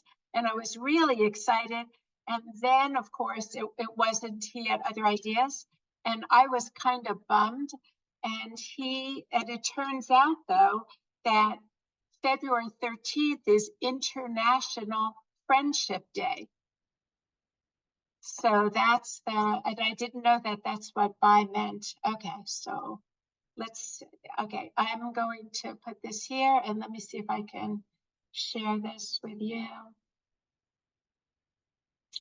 And when the flood happened, the farm was eventually sold 42 acres for the amount of $1, and it was sold to General Mills, less than 2 cents per acre, or a little over 2 cents per acre.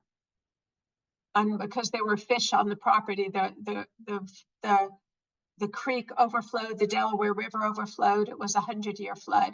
Okay, I'm going to share my screen if I can do this. Yep.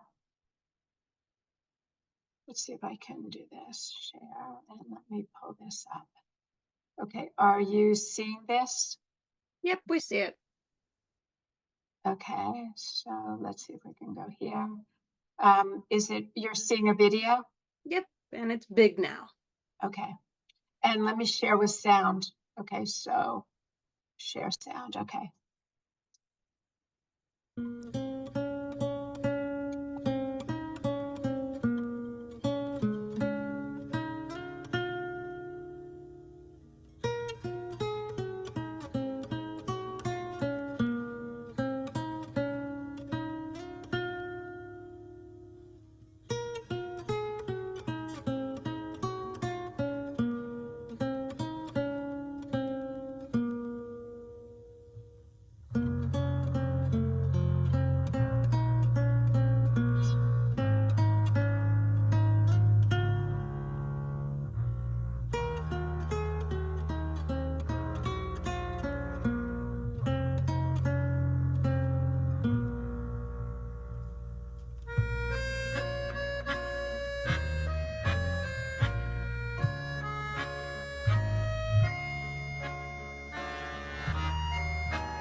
I wanted to mention that Fishl left behind a kind of funding, you know, in a way that if someone holds my hand and they keep, you know, they're working with me, then that kind of thing like is available like on the website. There are many places you can click, and thank you, Shishka. There are many places that you can click and all kinds of animation happen and search. But the main thing about in book format, everything is searchable, and it takes you to the page, and it takes you the paragraph and the sentence, all that, and it gives you a sentence on each term. But Shishka, all of this is only possible because of you, because unbeknownst to me, we were getting ready to lose Dear Bay. We had lost Dear Bay. We were 2 days past when it expired. And because he was working with somebody from, you know, Poland, who's now in Spain, Tomas, that all of this is only because Shishka called Asia, or called Barbara, I guess called Barbara, and said the site is down. So, and Asia, you are the most patient person, because behind the scenes, Asia is doing like a yeoman's job, like so much help with all of these presentations. So, yeah, so anytime anybody has some strange idea or whatever, as long as, you know, like I can tend to get distracted and all over the place, but you know, if they're, yeah, so thank you. So thank you so much. I really appreciate everything. Okay. All right. Actually, yeah, I have nothing more than, okay, so I might have to bust the door down on this meeting, because I told you that you would be horrified, right? I promised Julia, I'm looking at you. Can you tell me I'm looking at you? I see you looking right at me. I promised you would be horrified, right? Okay, so now it comes. Because the recording will live somewhere. It will also live on the Dear Bay website and wherever. The material that we didn't get to, will be available, because I will actually embed that stuff, because I have very funny videos of, you know, that right now we're over the time. But the thing is, Fishl identified one thing correctly. Everything is free online, completely, right? Nobody pays for anything.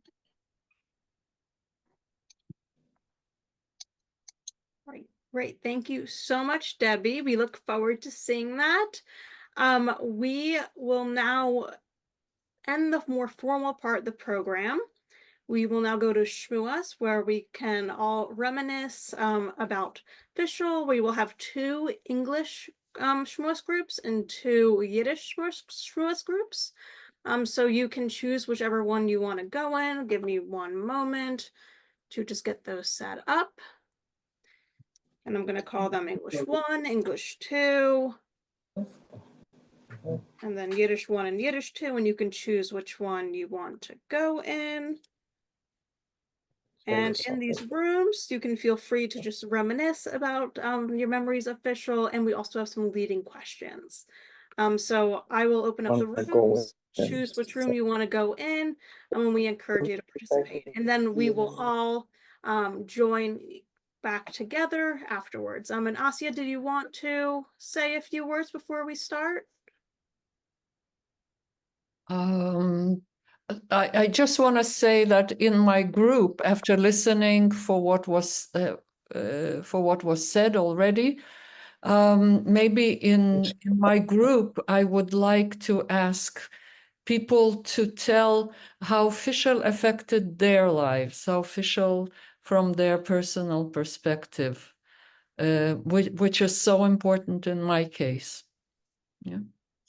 Is that able to be recorded if somebody records it each time? Somebody in the room can record it? Because I would love to hear that. Unfortunately, the breakout rooms cannot be recorded, but we'll all come back in the final 10 minutes and share the highlights of each discussion. So, Asya, how does about 20? I know we're already past our time limit, but does about 20 minutes sound okay for those who can stay for sure? Yeah. All right, so let's do 20 minutes in these breakout rooms to discuss memories of Fishl, and then we will spend the final 10 minutes of the program all together, just sharing highlights of these breakout rooms. So I'm going to open up the rooms, choose which one you want to go in. But I have a quick story to tell you. Can I tell you now? When I got to my first conference, I got there and it was dark and there was a movie being shown. And I walked into the room by myself, totally lost.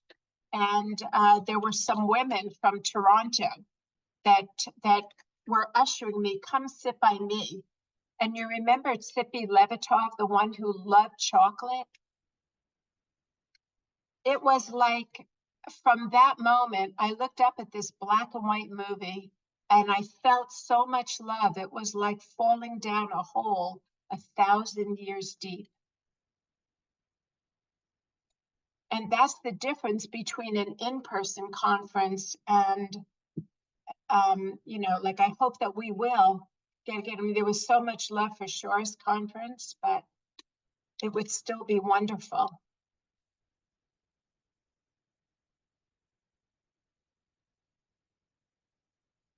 All right, so we're just waiting for the Yiddish group to come back. It looks like they're about to join. And then we'll all share. All right, welcome back, everyone.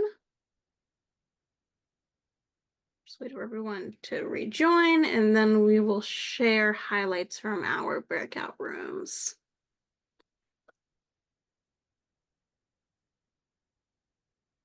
All right, I believe we are all almost back. All right, so would anyone from either of the groups, either Yiddish or English, like to share a few highlights and memories of Fishl that were shared? Ich meine, als אפשר die Menschen, was aber nie gehabt, kein Zeit, Rechel, du wolltest gewählt sagen ein paar Wörter. Und אפשר Yankov, euch, und Paul. Und unsere Gruppe.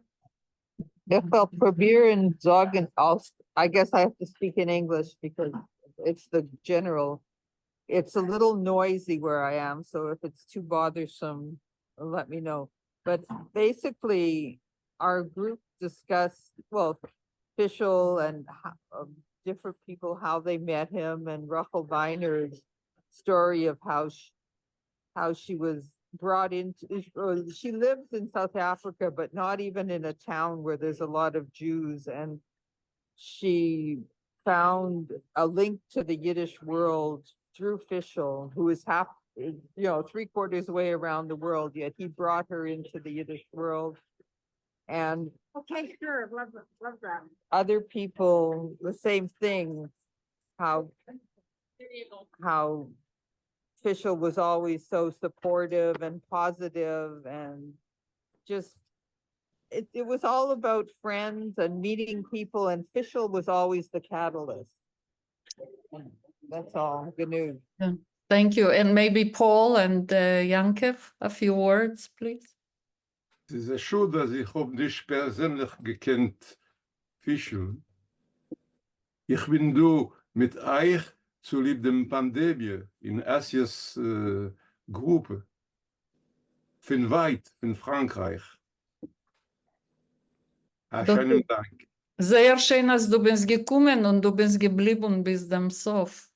Das ist nicht gewinnt ständig leicht.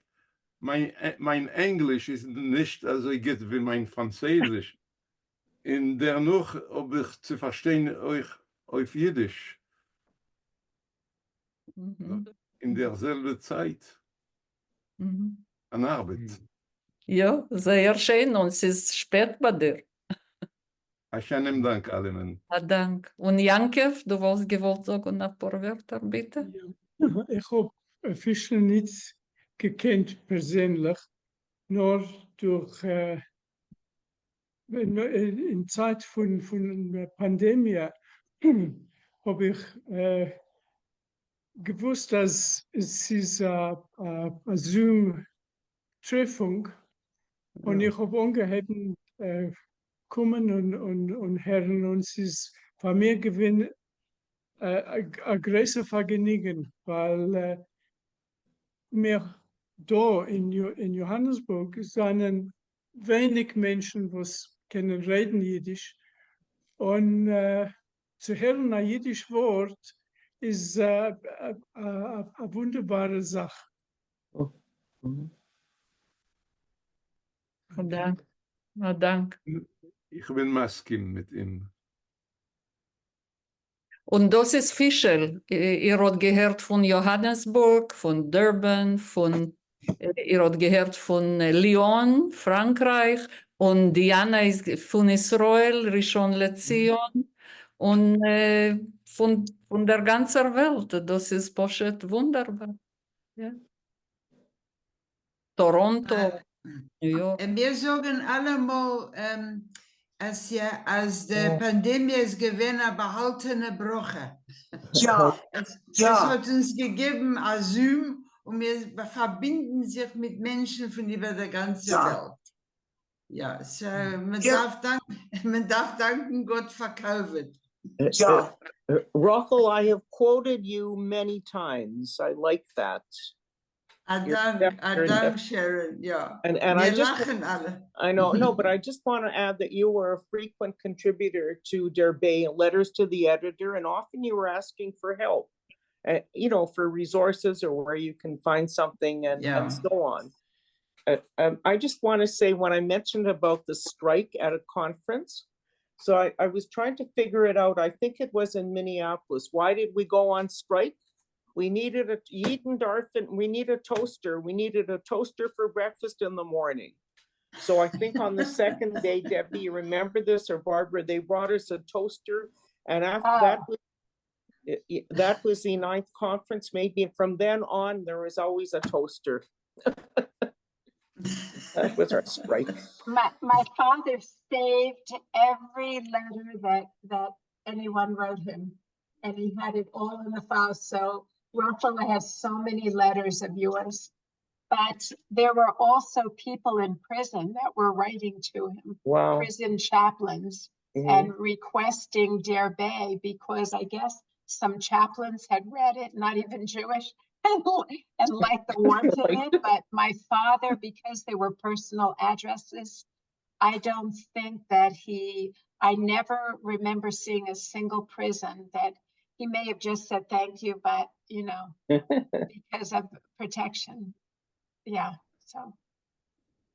Well, Debbie, there was young Chabad Shaliach came out here to South Africa, and I asked him, where are you going to open a Chabad house? And he said in Kauai, in Hawaii. I said, oi, ich glaub nicht, I don't believe you. I mean, there of all places, he says yes.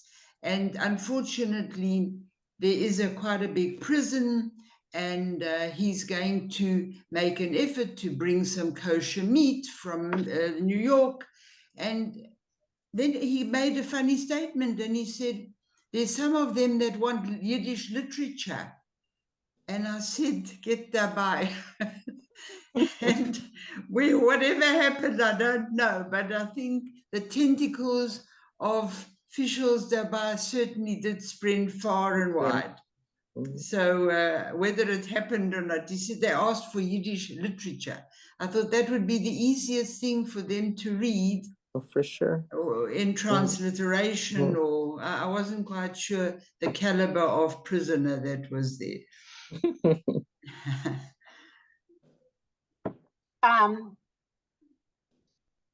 I actually have a very funny picture of, I'm trying to find it, Marcia, because I have a picture I'm trying to, it's with you and Fishl.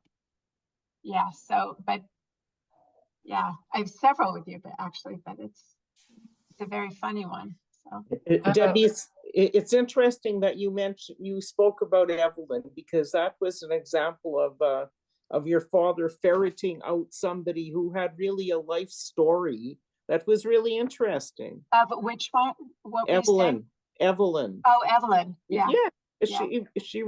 She talked about her life growing up in two different continents and really, you know. I can see that Mira came in from Moscow. Maybe we haven't heard her, maybe she wants to say a few words. Mira, du willst sagen ein paar Wörter? Dein Mikrofon. Ich kann sagen, als die Treffungen in der Gruppe sehr wichtig für mich und für meine Freunde von Moskau, wo sie kommen auf die Treffungen. Und ich tracht wegen Fischlen, als Menschen sind glücklich mit dem, was hat getan. Und danke ihm, und ich gedenk die Treffungen mit Fischlen in der Zimmer, in sein Erzählung wegen Davis 8, was Davy macht. Quilts. He talked about your quilts, Davy. You remember that presentation? Das ist gewesen also Interesse mit also Chicago und so schön. Und ich wollte es gedenken das ganze Leben, mein Leben. Danke euch alle für dem. Heather Klein, I see. I think you were, okay. Heather was one of our entertainers. Yeah, I actually wanted to, Debbie actually told me to speak a little bit. So, so Fishl, I just want to share a memory of Fishl. So Fishl actually met me when I was at San Francisco Conservatory of Music singing opera, and he heard me doing some Yiddish in the hallways with Ali Gladisheva, who's my pianist for years, and hired me that day at my recital to sing at Workman's Circle concert. And from then on, that summer, I met, blessed memory, of course, Adrian Cooper, who became my mentor. Sure. And then from there, you know, I went to CLES Canada. And how did I get there? Well, because of Fishl giving me a scholarship, I was able to go. And summers continuing, I came to his luncheons. He would give me money. I'd be able to go to these, you know, special conferences and special camps that got me just so involved and gave me my start in Yiddish. And, you know, Fishl, you know, never, you know, was always so kind and never judged me as I was trying to learn the ropes and learn the language. And, you know, and what I was telling the group just before is that somehow he must have had some mental telepathy and reached out to me to be on this advisory board when I was really at a low point, maybe during the pandemic or maybe coming out of it, having like a 3 or 4-year-old child and working a full-time job at a synagogue. There was just like no space, and I missed my, you know, my mishpacha, right? And I feel like, you know, in the Yiddish world, everyone feels like an aunt and uncle, you know, Mitch and Helen, like people I haven't seen, you know, in a couple of years. And I just missed it. And even though I said to him, I can't come the day of the you know, the day of the meeting, I can't come then, I can't, it doesn't matter, come, we want you here. And to be that kind of person is actually very rare. You know, as you go through life, you don't meet a lot of people who just want you to be there and just, you know, want you to have that voice and to have felt that that warmth and that, you know, open way that he was. That was a very special time. And so it wasn't even just at the beginning how he got me started, but it was how he has helped me continue now. And now moving out of my job that I'm in, I'm so happy, and I'm hoping I can, you know, be more a part of this group, moving it forward. And so I'm just blessed to have known him, like all of you. So I found the picture. Can I share it for Marcia?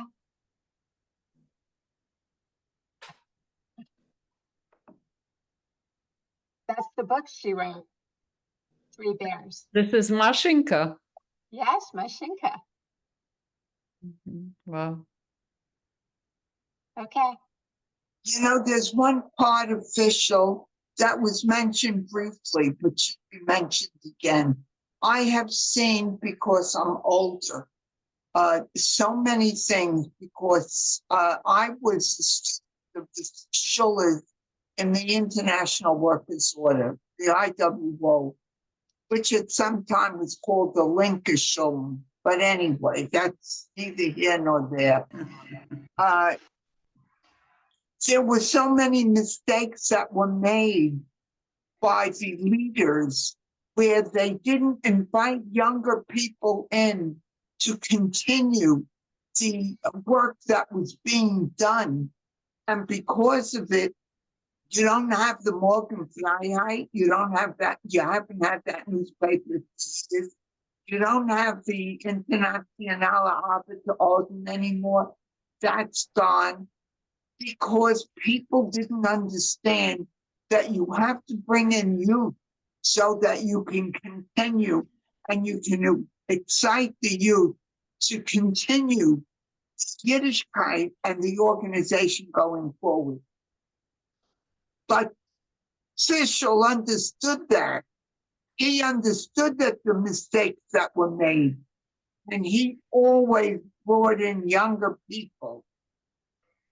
And he deserves all the credit in the world because of that.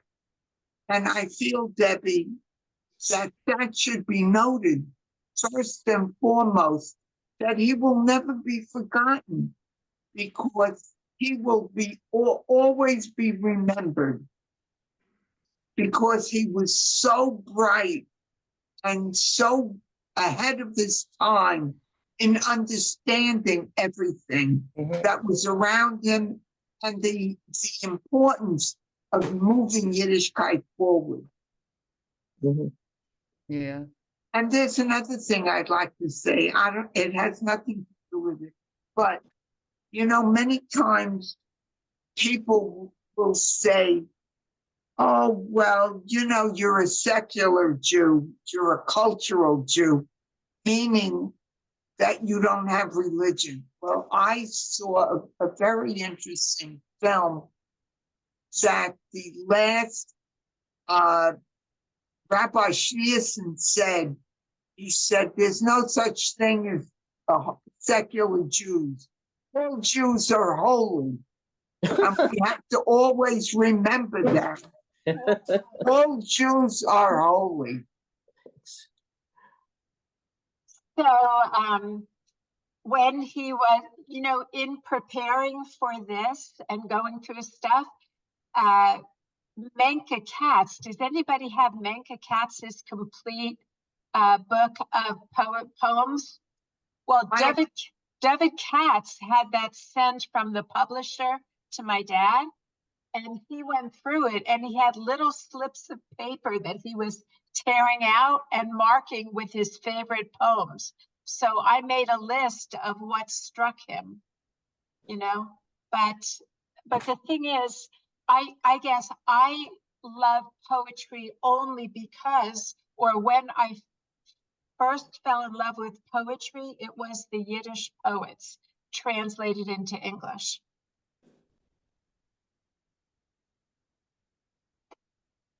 We can do this at FIG, Debbie. We can prepare at FIG. We can run the poems at FIG. We don't have time here. And also, I wanted to remark that, Heather, I am glad that you made a presentation at FIG when Fishl was still around. So that was very, very good. Yeah. Anyway, Psych is in, everyone. It's 3:15 and I have another appointment. Okay, I'm gonna share. Can I share one thing now? Let me see if I can share Yes. it. Yep, Yeah. Debbie, share one more thing and then we'll close up because just in the interest of Yeah. time, but this recording but will live on YouTube. hold on. Yeah, but I have some really, yeah. Yeah. Yeah, and also I have a really delicious video where he is talking about, it's actually, I show him where his new address is going to be on video. I did it by Zoom, and I said it, and it's in walking distance to a college. And it was just a wonderful conversation. He was asking me, is it going to be, will I have this or that? And he said, I don't see any alligators. He was hoping to see some alligators, but I said, no, there's no body of water at the cemetery. I was glad I recorded that Zoom. It's really funny. I also, Debbie, I want to comment on something very interesting, that the house that Fishl lived in California, the number was 1128 and the name, and my house in California has the same number, 1128. And I don't think that is Bichet. I don't understand. Well, that's Kabbalah. You were meant to be. Must be. What are the odds of having this coincidence? You were called. Very strange. So, yeah, and I am also starting something called Lost and Found. So it's going to be one page for each person, like when you lose somebody, but then when you do some special thing on the internet for them, which will be in just a book that we add pages to, then it's finding them. So I've gotten approval from my dad and Asya to do Lost and Found. That is. Yeah. Well, wonderful. I think we will end there. Thank you so much. The conversation, of course, continues. This recording will be available on YIVO's YouTube channel, and it will also be linked on the IAYC website, the Dare Bay website, all of the websites. I'm going to share the link in the chat one more time, just for everyone to have resources to Fishl's various accomplishments during his life, only a few of his many accomplishments. So thank you so much, everyone, for joining, and we will see you at the next program. Have a great afternoon. Thank you for having us. Thank you. Have a happy, healthy New Year. And thank you, Barbara. Thank you. I will be in Shana touch Tova, everybody. Shana Tova. Shana Tova. First of all.